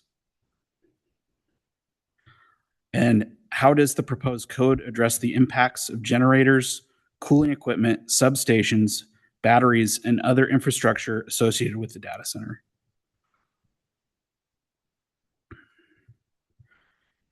So I could go on and on and on here, but it's your presentation, so I don't want to do that. But I just wanted to put some of that information before you guys, because there's just so many different ways to look at this right now. And I hope that, looking at some of the other case studies around the country and some of the things that have worked for them and some of the things that they've had to go back and change that has not worked for them, can kind of help Hillsboro, as the Silicon Forest, as it's commonly known, really get this right, because our community expects that of us. Commissioner Jackson. Yeah, I think it was the one where you were talking about the different segments. Sorry. Yes. So one of the concerns I know people have had, I've had, because I'm a parent whose kid goes to Liberty. My kids go to Liberty, and there's one that's being built there. I saw that it looked like a mention of buffers along that. Could something be added just to outright prevent them from being built near schools? So that's kind of what the third bullet there on the right side is getting at. looking at It's like a buffer of like where they can't build. Okay. Right. Okay. Yeah. I wanted to make And sure that- that's what that meant. Okay. Yeah, and that is some of the feedback we've received, that to look at a buffer, meaning it has to be a certain distance away Yeah. from Okay. natural resources, schools, parks, other types of restrictions. And that's something that we're not going to look at in phase 1, and we would defer to phase 2 to be informed by some of those studies that we're doing. And I know that school and that land use over there was way before your guys' time, but it's always been baffled me where the location anyway, and the things around it. But I appreciate that. Thank you. Commissioner Jackson, just to that end, as Rachel noted, those are many of the same reasons why we're trying to get those environmental impact studies and the economic impact study similarly, but different to the point you're raising. Is there a specific operational factor or function kind of along the lines of the points Commissioner Davis is just making that is a particular concern or focus, especially as it relates to proximity to schools, that you would like us to even take out of this work session and continue to fold into the research and the work we're doing? Yeah, I just, my concern, of course, is like what I know what you're looking into is the environmental impacts, of course, but a lot of my concern too is just like I know some of the data centers can be really loud and droning, and like if I was next to that all day, that would drive me insane. And I can't imagine it helps focus for students trying to do their schoolwork and the impacts that it could have on them. So that's my concern. Sure. And I didn't get into what we were meaning in the scope of that environmental analysis, but noise is one of the components of that. Awesome. Thank you. Really appreciate it. So we're mixing and matching already, and I know the staff's trying to keep things separated out here, and it's hard to do. When we get to the public, perhaps we can define or offer up something to the public as if this is the things that we're going to be looking at as part of the environmental review. If we don't explain to people what's happening, then there's nothing worse than a void in this topic right now. So I don't know whether or not that would help. At least that would give people a little bit of information. Oh, there's 14 things, there's 28 things that Dan and the staff are going to be looking at with their consultants, so on and so forth. The idea is not to tell them we have the answers. The staff doesn't have the answers, but this is what's coming. Might be an educational tool. Like the Planning Commission, Commissioner Down at the other end of the table, I've spent hours reading stuff, and it is mind-boggling. Many of the stuff that's online may or may not have any application to the city of Hillsboro, but I think people are going to want to know that at least we're looking at that. One of the strangest topics that's out there is not regular noise, but low infrared, if I can term this low infrared, noise that you cannot hear on our typical audible, but is there. And that apparently has gotten people excited in a variety of different ways. There's been discussions ad nauseum about heat. They don't say that heat is bad or good. It's just heat. I don't know what that means. So there's tons of stuff that's out there. But I think as long as we can kind of generically tell the public that we're going to work in that direction, bear with us within the time frame that we've got, hopefully we can bring people along with us as through the first public hearing. I would just like to have people have some confidence in the staff's work program. I know I have confidence in the staff's work program, but you're not selling me, okay? It's what we're projecting out to the public. And even that probably will not be enough for some people, but that's why we're a commission. We're a deliberative process. We tend to do things better at the local level, quite frankly, than at the state, federal level. So I think we stay the course, but I think we just have to kind of keep bringing people along. Thanks. That's very helpful feedback. And we have Edma Castillo, one of our project managers, who's helping to lead that study piece too, tracking some of these comments. And Rachel and I'll take that note away because of the subaudible noise, of the droning noise and impacts there, of many of the things that were also mentioned around the types of cooling systems, the energy systems, and the like. All of those are in that scope. And so what we can do for the staff presentation at the public hearing is include a bulleted out, here's the things that will be or are in that scope and will be delivered as a set of findings in the completion of that study. I would just encourage then us to try to do that, though, because the more information you give there, back to that notion, that question earlier of how do we manage the phase 1 scope and the phase 2 scope, we'll solicit feedback there, just continuing to recognize at the council's directions, especially that is a phase 2 scope. But we'll bring some of that information forward to provide that greater clarity, both for the commission's benefit and the public's benefit. So thank you for that. And everything that has been mentioned tonight so far, we're listening in case there's one that's not, we'll still seek to add that in there. But as everything that's been mentioned is currently included in that scope of work. Please do. Yeah, we will definitely welcome any additional feedback or resources you want to send along.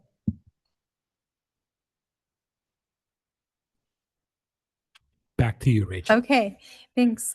So to go backwards a little bit and just kind of reset where we are at with the phase 1 code amendment, some of the feedback that we received included to look at limiting data centers as a use in certain zones, such as how we did that in Jackson East when it was brought into the city. And when we planned that area, I'll talk a little bit more about that later, to look at prohibiting data centers in certain zones and or consider using conditional use or a public hearing process to allow data centers as an accessory use, subordinate to a primary use on site, and then to further define and classify data centers based on the type and just generally to classify and define them better in the code. Can I know you didn't get very far before I asked a question, but so for this phase 1 part, we're not going to have any of that economic analysis to inform this bit, right? So we can't, so when we're trying to make decisions about whether we're going to use these as accessory uses or primary uses or how much to restrict them, we're not going to have any information on what economic benefit or cost that could have to the city. Is that right? We will have the somewhat piecemealed information that we've collected to date and some of the external research. We will not have the results of that very specific study that will be underway at that point in time. So how would I mean, I understand the environmental thing is definitely going to inform like the design standards and the environmental piece. How are we applying the economic study then, or what is the plan for applying the economic study? Twofold. The economic study is really to get to some of those other pieces that were in the work plan slide in addressing some of council's interests and concerns around the effectiveness of certain incentive tools or the appropriateness of certain incentive tools, especially to energy storage and data center types of facilities. There is a question to be raised or an input to be raised in the policy space on the land use front, because this is a industry locating within our community, and it also appears to be an industry that functions both as an industry by itself and almost a quasi infrastructure to other target industries in components of the city's economic development plans and strategy as well. And so we have some of that information as we were giving a very high level overview in some of the slides earlier this evening. We will be able to bring some of that to bear in the phase 1 code work. We will be able to bring quite a bit more of it as anticipated to bear in the phase 2 code work. So in the public hearing that'll happen in a couple of weeks, we'll have high level kind of, we think that if we restrict these things, then that might have some effect on the other industrial uses that are in Hillsboro, where we're not going to have like any numbers. Correct. Okay, thank you. May I ask, can we look at the slide again that has that beautiful timeline? Okay. So I just want clarity. Commissioner Grillo? So with phase one code amendment, what I'm hearing is that is supposed to wrap up before the environmental and economic analysis are complete. That is correct.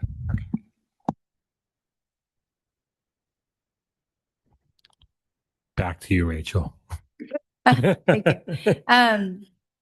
Yeah, and well, I'll save that. Never mind. Okay, I'll keep going. So like I mentioned, this phase one code amendment, the main purposes are to define the uses and to consider where we allow them.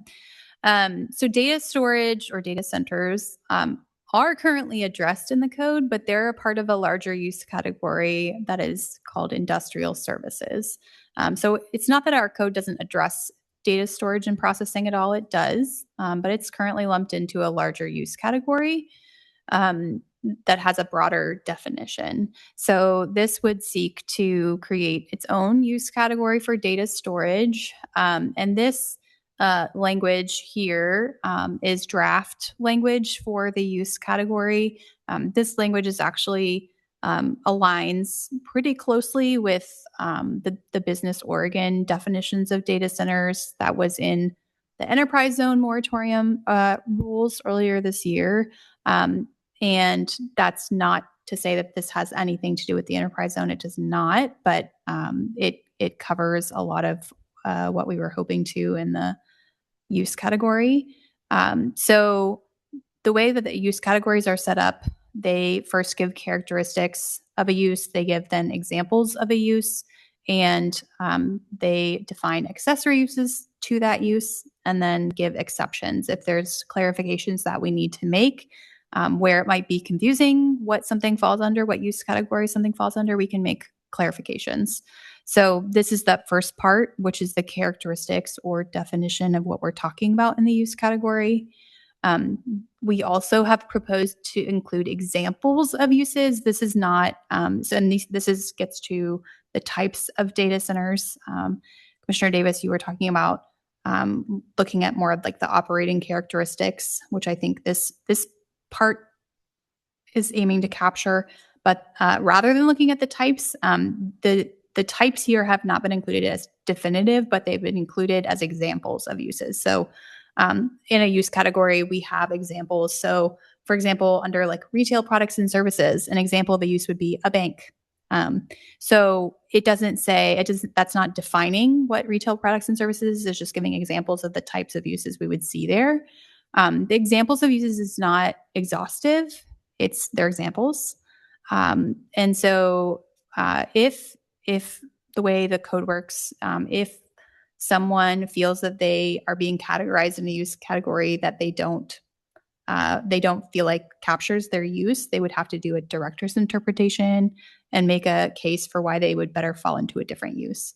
So the use categories give characteristics and aim to define what is all included, but then it also gives these examples of uses, which again, that's not like that is the entire list of what we would consider data storage. That is just examples of things we would see that are types of data storage.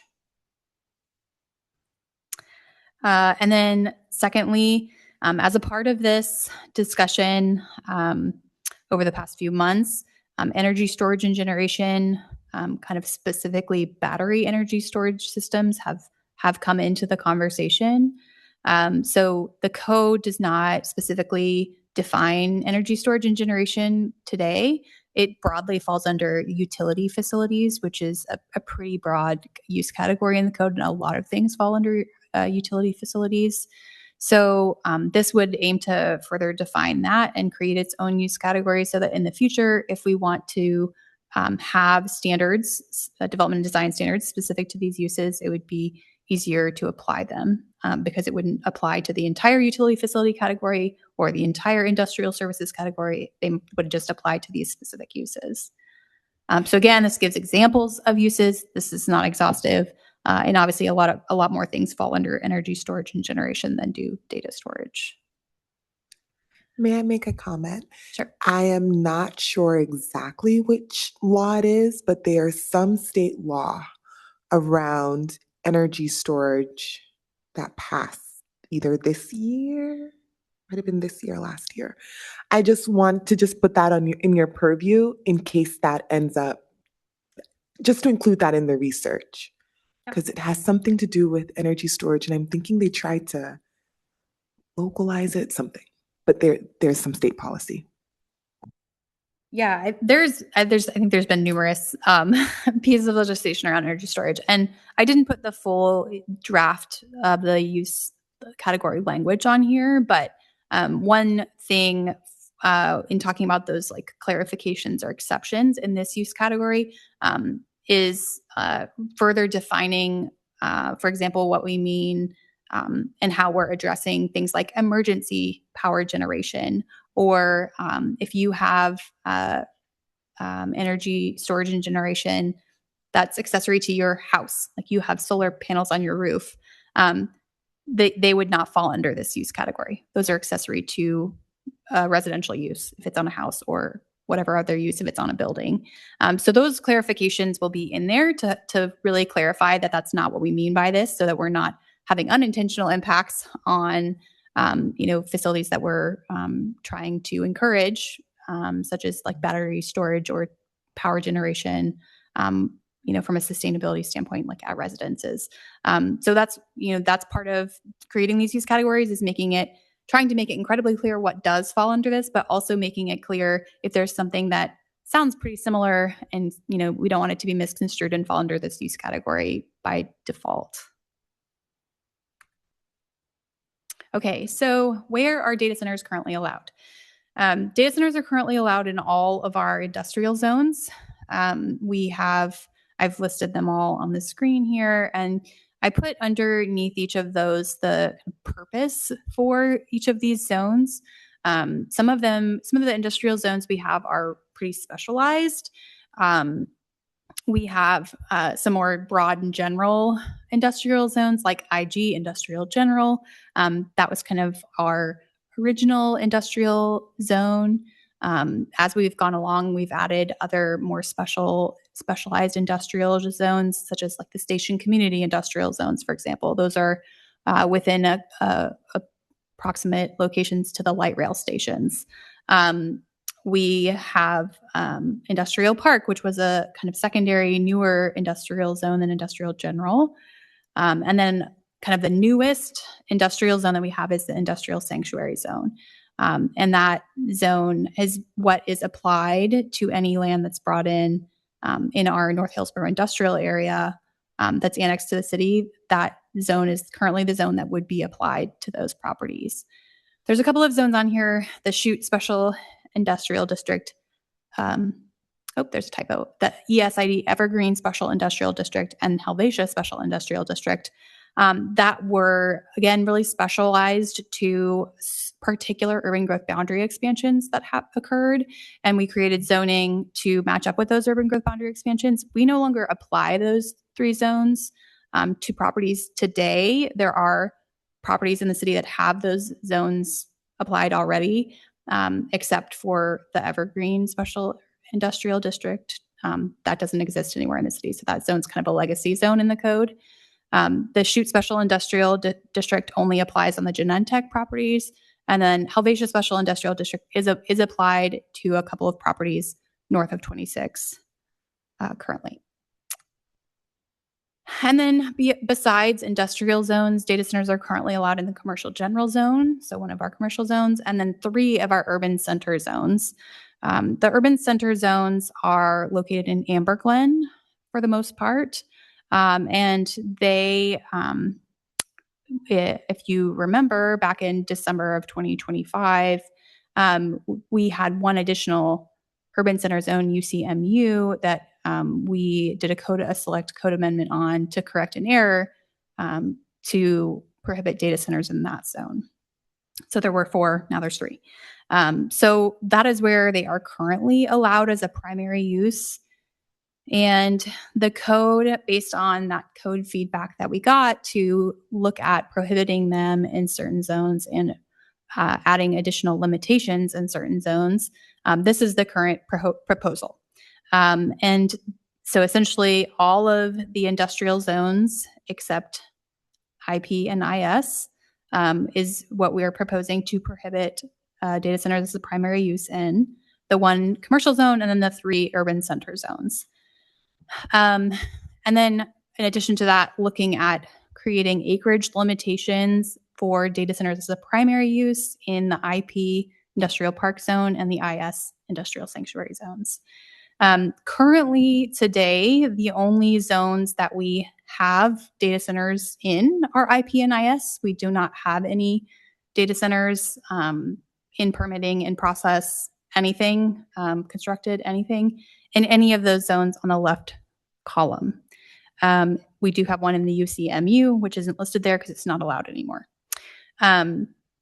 So the current limitations, proposed limitations, I put an asterisk here, but the current proposal is around 215 gross total acres in IP and then 310 in IS. For IS, I'll caveat that we do already have some limitations in IS that we would seek to maintain in the code. And that is in the Meek sub area, which it's prohibited as a primary use entirely. And then in Jackson East, we had acreage limitations based on the economic opportunities analysis that we would also seek to maintain. And so that is specifically 62 acres in Jackson East South and 21 acres in Jackson East North that is allowed in that area total. Rachel, may I ask a clarifying question? Sure. Am I hearing you correctly that you're saying data centers are only in the IPIS zone? Today, currently, yes. Currently today. Yes. But in the previous slide, you were notating that all those zones were eligible. Yeah, all of those zones are zones they're allowed in. So all of the zones on the screen right now are zones that are currently allowed in the code. We have not had any applications, land use applications, construction, et cetera, of data centers as a primary use in any of those zones on the left-hand side. Except for the one in Amblin. That's not even on there because we don't allow it there today. But it's a non-conforming use. Okay. Or it will be when it's constructed, which is not currently. Okay.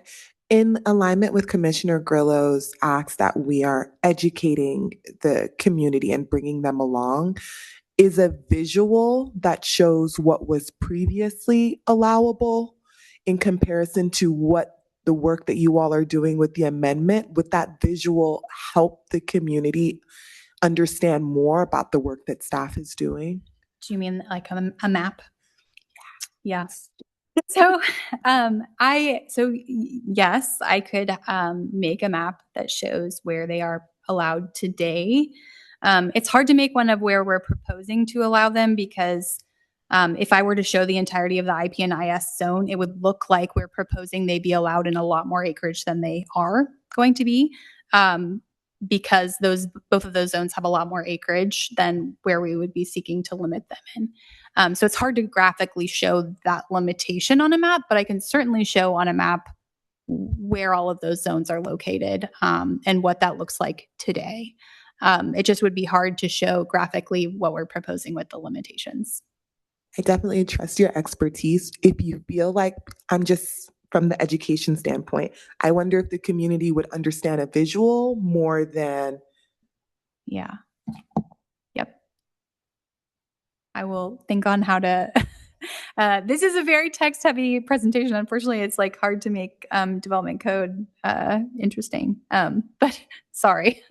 But yes, I'll think about if there's a way we could graphically show that. It might be a little bit easier to understand. So in addition to that, and sorry, just to go back, I didn't also fully explain where I was coming from on this. So the reason the limitations that they're being proposed, first of all, I will say that those numbers are not final and that they're being fine-tuned prior to the amendment adoption. When those numbers were originally, how we got to those numbers, if you're wondering, Rachel, did you just randomly pick those numbers? No, I did not. So in the IP zone, we currently have 203 acres of data centers that have land use vesting in some capacity. Again, land use vesting, when Dan explained on that map, could mean anything from they have submitted an application to they are about to pull a building permit and start construction. But for the purposes of this, I'll just say 203 acres have land use vesting in the IP zone. So that 215 gives a small amount of additional capacity. In the IS zone, we have 292 acres of vested land use data centers with land use vesting. So that total of proposed 215 and 310 acres is about, or is not about, it is 525 acres total. Like I said, we already have an allowance in Jackson East for 62 plus 21 acres of data centers. So we have 6,210 acres total of employment land in the city, as reported in our adopted economic opportunities analysis. The economic opportunities analysis, while it's imperfect, projected that we would need an estimated 6 to 10% of our employment land for data centers in the future, specifically. So the acreage that I have gotten here, we've in spoiler alert, we've already exceeded the 6% of data centers in our employment land.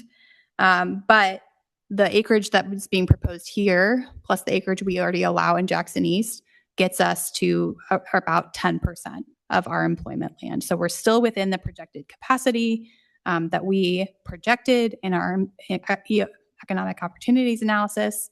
And we're accounting for the data centers that are already in existence today so that we're not making them non-conforming uses overnight. Because we did, and the goal and the direction that we've received thus far has not been to prohibit data centers outright in the city. That's not the direction we've been given by council. The direction was to prohibit in certain zones and to limit in other zones. So that is how I arrived at that number, was to have some informing by our economic opportunities analysis that projected we would need a certain percentage of our land for data centers, and use that to kind of tailor it to each zone to allow a certain amount. I didn't set it exactly at what we have today to allow some, quite frankly, very limited additional capacity. But it is there, that additional capacity. And that's part of the reason why I caveated the numbers being fine-tuned, because we want to make sure that we're not getting it so narrow and close that we, set it too low and aren't looking at the right calculations. For example, if we set it at 5 acres under what we have today, that's what we're trying to avoid. We obviously have a moratorium in place, so that number is not going to be going up right now. But we, want to provide a very limited additional capacity there to not just, cap off the data center acreage as it stands today. I just want to add one additional note there to tie back to a question earlier. This could be an area that, based on the economic impact analysis piece that we're studying, we may come back and be able to provide additional information at a later phase in time too, because as Rachel noted, we're building this off of past planning and policy and, approximate assumptions. We are hoping to continue to garner insight as to, does the local economy, the local community also need additional data processing capacity, either similar to what we've seen from a growth standpoint in the past, or greater or less as well. And so I just wanted to just tie that back to the earlier question as well. I want to add in a comment / question. Would it be possible, I know the direction from council isn't to look at prohibiting, but what prohibiting might look like as far as the economic impact? I know there's a call in the community for wholesale prohibition, and I at the very least would want to see what that would look like as far as economic and environmental impact. I know that we won't have those full analyses until after phase one is complete, but just something for us to be able to look at, and so the community knows that it was entertained and listened, and we did at least discuss it. Sure. Yeah, and I think Dan kind of alluded to this, but just to say that, these numbers, given the direction to look at prohibiting and limiting them, these numbers are based on the economic analysis that we do have. It is not necessarily set as a part of phase two, but the code is not static. If there is new information that we get from the economic and environmental analyses that would warrant us making a different recommendation to council in the future, we will do that. If these numbers need revisiting based on the information that we get from those local studies, that is certainly something that we would make a recommendation to council to look at including in phase two, again, to relook at these numbers. Just one little side note as you get into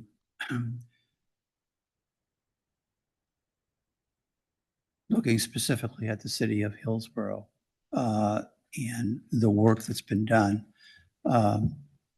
Will we need to at least minimally acknowledge in a footnote or two what's kind of going on outside of the city in terms of data centers, at least in Washington County, in terms of an economic overall analysis?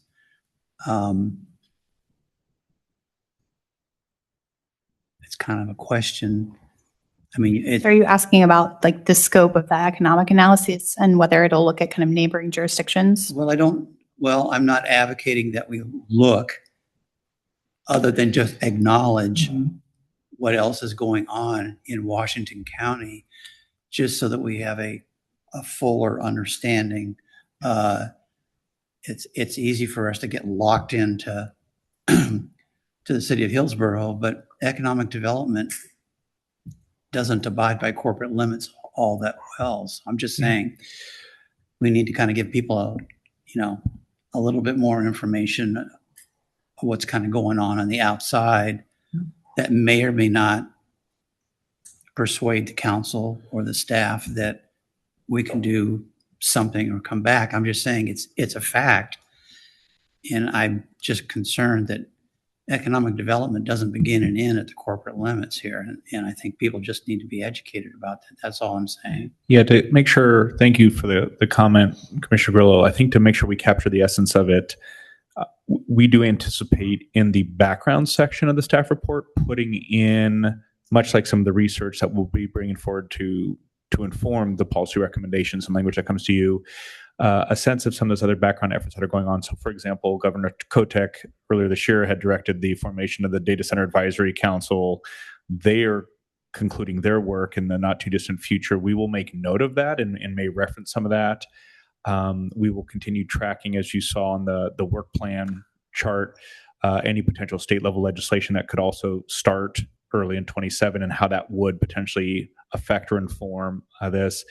As relates to the Washington County studies, we will probably not go to the point of like Woodburn is considering a data center moratorium, Forest Grove is doing this, but what we may do is if there's additional kind of capacity analysis or things like that, we will try to infer that in that same background section. But it'll show up mostly in the background section, unless there's very specific tangible pieces coming out of that, much like the other research that we may also then reference in the findings section as well. Does that hit the heart of what you're asserting? Again, Dan, it's difficult to know how much information we throw out to people. But I think when people get into this room and we have a lot of discussion, it's not going to flow naturally, at least from my perspective. People are going to want to hurry up and get there, whatever there is. I think it's helpful to know, hey, there's a data center in Forest Grove. There's two in Cornelius. There's one up in Gales Creek. I'm being facetious here, but people just kind of need to know that data centers just didn't begin and end on the first graphic here, there's one down in Tigard or something like that. I'm just saying it's a background information that people just need to be aware of, particularly those people that want to cut it off at the pass, period. Yeah, we'll do our best to incorporate that both in the staff reports and again as a permit in the findings document. And as noted earlier, walk the fine balance of there's a quantity of information and there's the quality of information, and we'll do our best to try to bring appropriate blend of that back as well. I've received a request for a restroom break. Rachel, is this a good spot for that? All right, let's.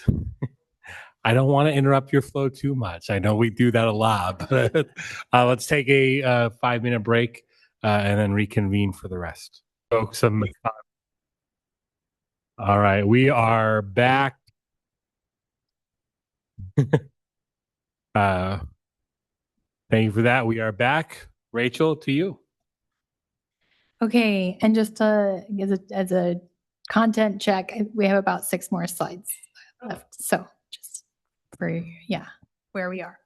Okay, so we talked about data storage as a primary use, and now I'll talk a little bit about data storage as an accessory use. That's part of the code feedback that we received, that we should look to allow it as an accessory use with limitations. So the current definition that our code has of what an accessory use is there on the left, and it's not it's pretty broad and permissive as far as what we would say is accessory. There's not like a size limitation or what does it mean for something to be accessory. We typically look at that on kind of a case by case basis right now, and depending on what someone's asking for, I mean, people kind of not define that themselves, but have to show through their land use application how whatever they're proposing is accessory to their primary use. And that can look different depending on what they're proposing. So the additional clarifications that we are looking at adding for data centers would be on the function of it, limiting the function, but then also at council's direction, looking at limiting the size or percentage of the site in some way. So for the function of it would be accessory if it was serving the enterprise functions of the property owner, tenant, or partners. So if it's for the business itself, it's not leasing data storage or processing services outside to third parties. So it would be, for use of the business, organization, company, whatever, on site. And then so that's kind of the type and the function, and then the size. We are still looking at what's appropriate for that limitation. We don't want to set that limitation too low that it's negatively impacting industry partners that need data storage on site for their operations. So that will likely look like a percentage of the acreage or percentage of the building square footage or something like that. But again, we're still looking at what that number will be proposed as. I have a question on that size limit bit. In terms of like compliance to that, I can totally see how you could comply with it for an inspection for an occupancy certificate, but like on an ongoing basis, how would you know? Well, we would be looking at permitting to make sure that they're not proposing that they, so typically for data centers, it's not just like when it's constructed that they would need permitting. If they're upgrading their systems, they're going to need permitting as well. So whether that's electrical, mechanical, structural, depending on what they're doing, they're going to need permitting. So it wouldn't be a situation where they were saying just like adding servers to, a random room in the building. Mm-hmm. The data hall has to be constructed to meet certain specifications. So we would be looking at it on permitting. Okay. Yeah. Thank you. Okay, on to energy storage and generation. So similar to the slide I showed earlier, this slide shows all of the zones that currently allow energy storage and generation. Like I said, energy storage and generation currently falls under utility facilities. And if you looked at the utility facility use category, you would say to me, likely, Rachel, it's allowed in a lot more zones than this. But the utility facility use category has some limitations on it in a lot of the zones. So it does not allow for any on-site storage, meaning that utility facilities are obviously allowed in most zones in the cities because we need utility facilities to have development. So things like transmission lines or pump stations or even like pipes and like electric lines, things like that. Those are allowed in all zones because we need them. But they specifically currently limit utility facilities that have storage on site. So energy storage and generation, or like BESS facilities, for example, aren't allowed in every single zone currently because we have those limitations on storage for utility facilities. So this is the list of zones where we don't have limitations and don't further prohibit or further limit utility facilities, which are the zones we would allow energy storage and generation in today. And again, that's as a primary use, not an accessory use. If you have solar panels on your building, they can't only be in these zones. That's an accessory use, and that wouldn't fall under this use category. So what are we proposing? Unlike the data storage numbers, we do not have anything to rely off of to say, here's how much battery, energy storage systems we were anticipating needing in the city generally. We don't have anything like that to base off of. Energy storage facilities and generation facilities are also a land-intensive use with low employment generation. And we have limited land supply. And obviously there's a lot of constraints around that. And we have needs for that land supply for both industry and housing. So we're proposing that it be prohibited as a primary use in all zones in the city, not because we don't want to encourage these types of facilities to exist. And we know that there is a need for them for our energy partners, for example.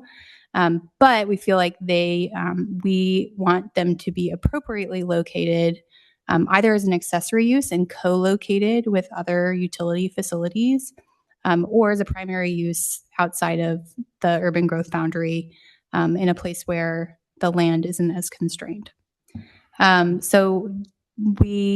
There aren't, unlike the data storage slide, there are not currently limitations language set proposed for the limitations, but there will be in the code amendment. Again, we're trying to talk with stakeholders and right-size that before proposing those limitations in the code amendment. So right now it's a little vague, but when it gets to you all with a code amendment, it will be more specific. A quick question. Just hypothetically, if the primary use for the land was, say, like a substation, would they then be able to build an energy storage? They would, or that's the intention. PGE has a BESS facility in North Hillsboro already, and it is co-located with a substation. So that's the kind of, and that it was underutilized land on their substation that they used for a BESS facility. We see other smaller BESS facilities located in like underutilized land for industry. So like front yards where they don't have, and there's requirements for like screening and things like that, but where they don't have a building. So that's what we're advocating for with the code limitations, for it to be allowed as an accessory use and appropriately co-located with something else, and not just as a primary use of greenfield land, to be, take up a larger amount of land and not be co-located with something else, whether that's a substation or another business. Depends on who's proposing it, but ultimately, whether that's the utility facility or whether that's a private entity, that power typically is being used by the utility facility or the utility entity, PG. So we're not necessarily seeking to say it has to be like owned by, a certain entity or something like that, but look at more so where's the appropriate location for them. And potentially something like a limitation, like is there a size limitation that would be appropriate for like a maximum size for each like BESS facility, for example. What does that look like? And that's what we're trying to determine right now. Yeah. Okay.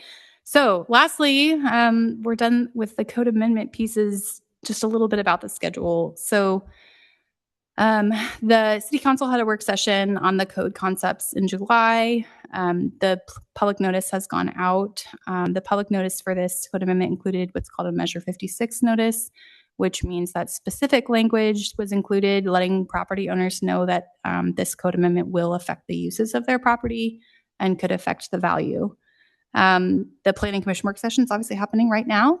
And then up next in 2 weeks, we'll have the Planning Commission public hearing. After it goes to public hearing here, it will go to City Council for first and second reading. And that's in September and October. In the meantime, we are doing engagement around the code language and the code concepts. We're doing some in-person engagement at some upcoming Tuesday night markets. So next Tuesday and the Tuesday after that for the hearing, and then the Saturday market in between those two. And we'll be at those markets to be able to offer an opportunity for people that have questions. There's been a lot of opportunity for public comment so far in the last couple of months at City Council, but there hasn't really been an opportunity for folks to ask questions of staff about whether that's technical questions that they have about information we've given them already about the code amendment, things like that. So this in-person engagement is attempting to offer some time and space for that. And then paired with that, there will be online engagement and we'll be talking about that online engagement and giving people information about that at the in-person engagement events. But there's a online survey that launched today that is seeking feedback on the proposed code amendments and specifically the phase 1 code amendment only. Although there is some opportunity for other comments if people have them, and if comments are made that are not relevant to phase 1 but more relevant to phase 2, we will carry those forward. But this is an engage page on the Hillsboro on our website. And it gives some background information about data centers and links to information that we've given out thus far, whether that's the web page or past work sessions that we've got. It's got links to all of that information in one place. And then it also has a survey to get feedback on the proposal. And it's not the amendment language on there. We tried to make it really digestible of what we're talking about. Again, it's development code. So we really tried to make it understandable and clear what we were proposing and get feedback on that. And the survey is open. Like I said, it's open today and it'll be open through September 6th. So we won't have the full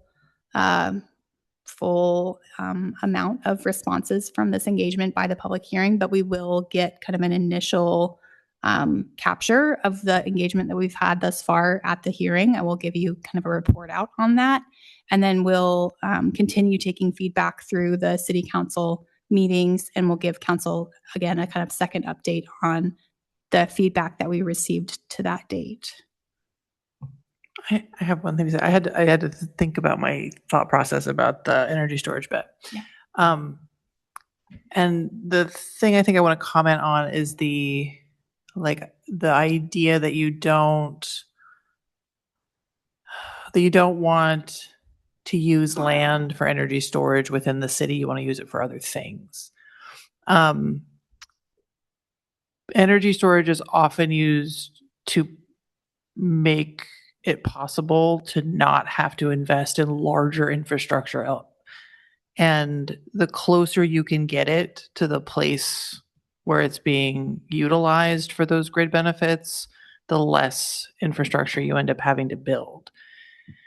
So if we don't allow it within the city, or we severely limit the size of those facilities that can be used as accessories, you may be basically kicking the can down the road, in that those buildings and whatever ends up getting built in Hillsboro, North Hillsboro, not even data centers, but whatever it is as industrial facilities, they're going to draw power, like they're going to have demand, and they're going to end up as at large customers needing transmission upgrades if batteries can't be used as essentially a transmission asset. So like I totally get why people don't like to look at them, and they do take up a lot of space, but transmission lines are also ugly and they take up a lot of space, and linear facilities are actually way harder to get permitted and to get built. So you end up trading the quote easier way to solve your problem for a harder way to solve your problem later. And so I thought I'd just put that out there. Thanks. Yeah. Well, I made note of that. Also follow up on that. I just want to catch on that. So I know a lot of what I heard was people's concerns about like fires that could come with those batteries. I don't know enough about them to know, is there some kind of like mechanism that could be part of the code to like make sure we're ensuring like better fire safety? To like, I don't know what that would look like or if that exists, but I'm just curious. Yeah. So again, the development and design standards that are going to be in phase 2 will not be just addressing data storage. They'll also be looking at energy storage and generation. So something like that, safety components of it, or whether it's screening or safety or noise or natural resource buffers. Again, we're going to be looking at all of those things in phase 2. I think that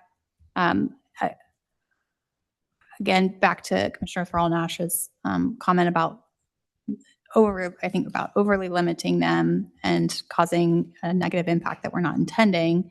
I think that, again, the limitations that we're setting here are kind of a level set in phase 1. And if we, through those economic and environmental studies, get better information that we maybe have limited them too much or that we're negatively impacting industry, things like that, those are certainly things that we would recommend revisiting in phase 2. And I think that why I didn't put up like a number as far as like that limitation and what that looks like is because we are still getting industry feedback on what's appropriate there and what would make the most sense.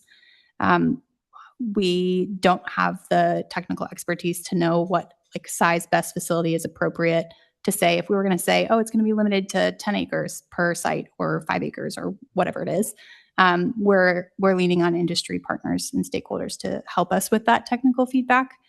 So we're hoping that it is right-sized and not, causing a negative impact that we're not intending. I'll just add a couple of quick points to that as well. Recognize it's getting late, but to the fire concerns, there are building code provisions that are in place today and that are continuing to be revisited, seeking to enhance the safety of that. But like with any building, there is always the potential of an emergency occurring. And then what's the response plans to that? We will try to bring some of that forward as context, but building code, as many of you I think are already familiar with, falls outside of even the local jurisdiction oftentimes. And so we'll build off of our local land use code, but we have to keep some separation between those two. I just want to note too, when Rachel's also saying that we are reaching out to industry on energy storage, that is both industry, but it is also our utility partners. And so we are continuing to engage with Portland General Electric. We continue to plan and coordinate with Bonneville Power in these spaces as well to try to really understand some of the points that Commissioner Thrall-Nash was raising and to get to a policy here that does balance, because as you know, we do have a constrained land supply. We are trying to also balance the capacities and the needs to support things in Hillsboro, and then recognizing, like transmission lines, there's things that might need to go in Hillsboro that might also benefit the region and vice versa. So certain regional energy storage facilities can go in Hillsboro. They also can go other places along the lines of what Commissioner Grillo was saying in an earlier comment of what is then the assessment or ability maybe for those to still provide benefits in the region or to Hillsboro, whether they're physically falling here or not. And then the point about the accessory is really an important one, because we have not seen standalone kind of commercialized BESS facilities in Hillsboro yet. We've had a couple that are right outside of our city limits or nearby, none within yet. The ones we have seen within so far have typically been somewhat co-located or coordinated with our local utility partners. And so that was a little bit of trying to frame an initial concept of, I appreciate the point about linear pieces, but we have significant Bonneville corridors coming through our community that we can't put jobs or housing or much in the way of other uses under that, given the proximity needs between energy storage and transmission facilities. Let's understand the impacts and the trade-offs of a linear piece, because there's actually a lot of land capacity there, albeit that might not be in the middle of South Hillsboro or the middle of North Hillsboro, or those other uses and priorities too that we're trying to balance in a very constrained land capacity environment. That's all I had. Questions, comments for staff or for the commission? Okay, well, I think that brings us to the end of our evening. Reminder that we do have a public hearing on this where we'll be coming to a consensus on our recommendation to council for a code amendment. This is a legislative item, so you are allowed to do your own research, like Commissioner Davis pointed out. Just if you are using outside information to inform your decision, please share that with the commission, so that way we can all try to come to the same decision, the best decision to forward on the council. With that, everybody have a great rest of your evening. We are adjourned at 8:41 p.m.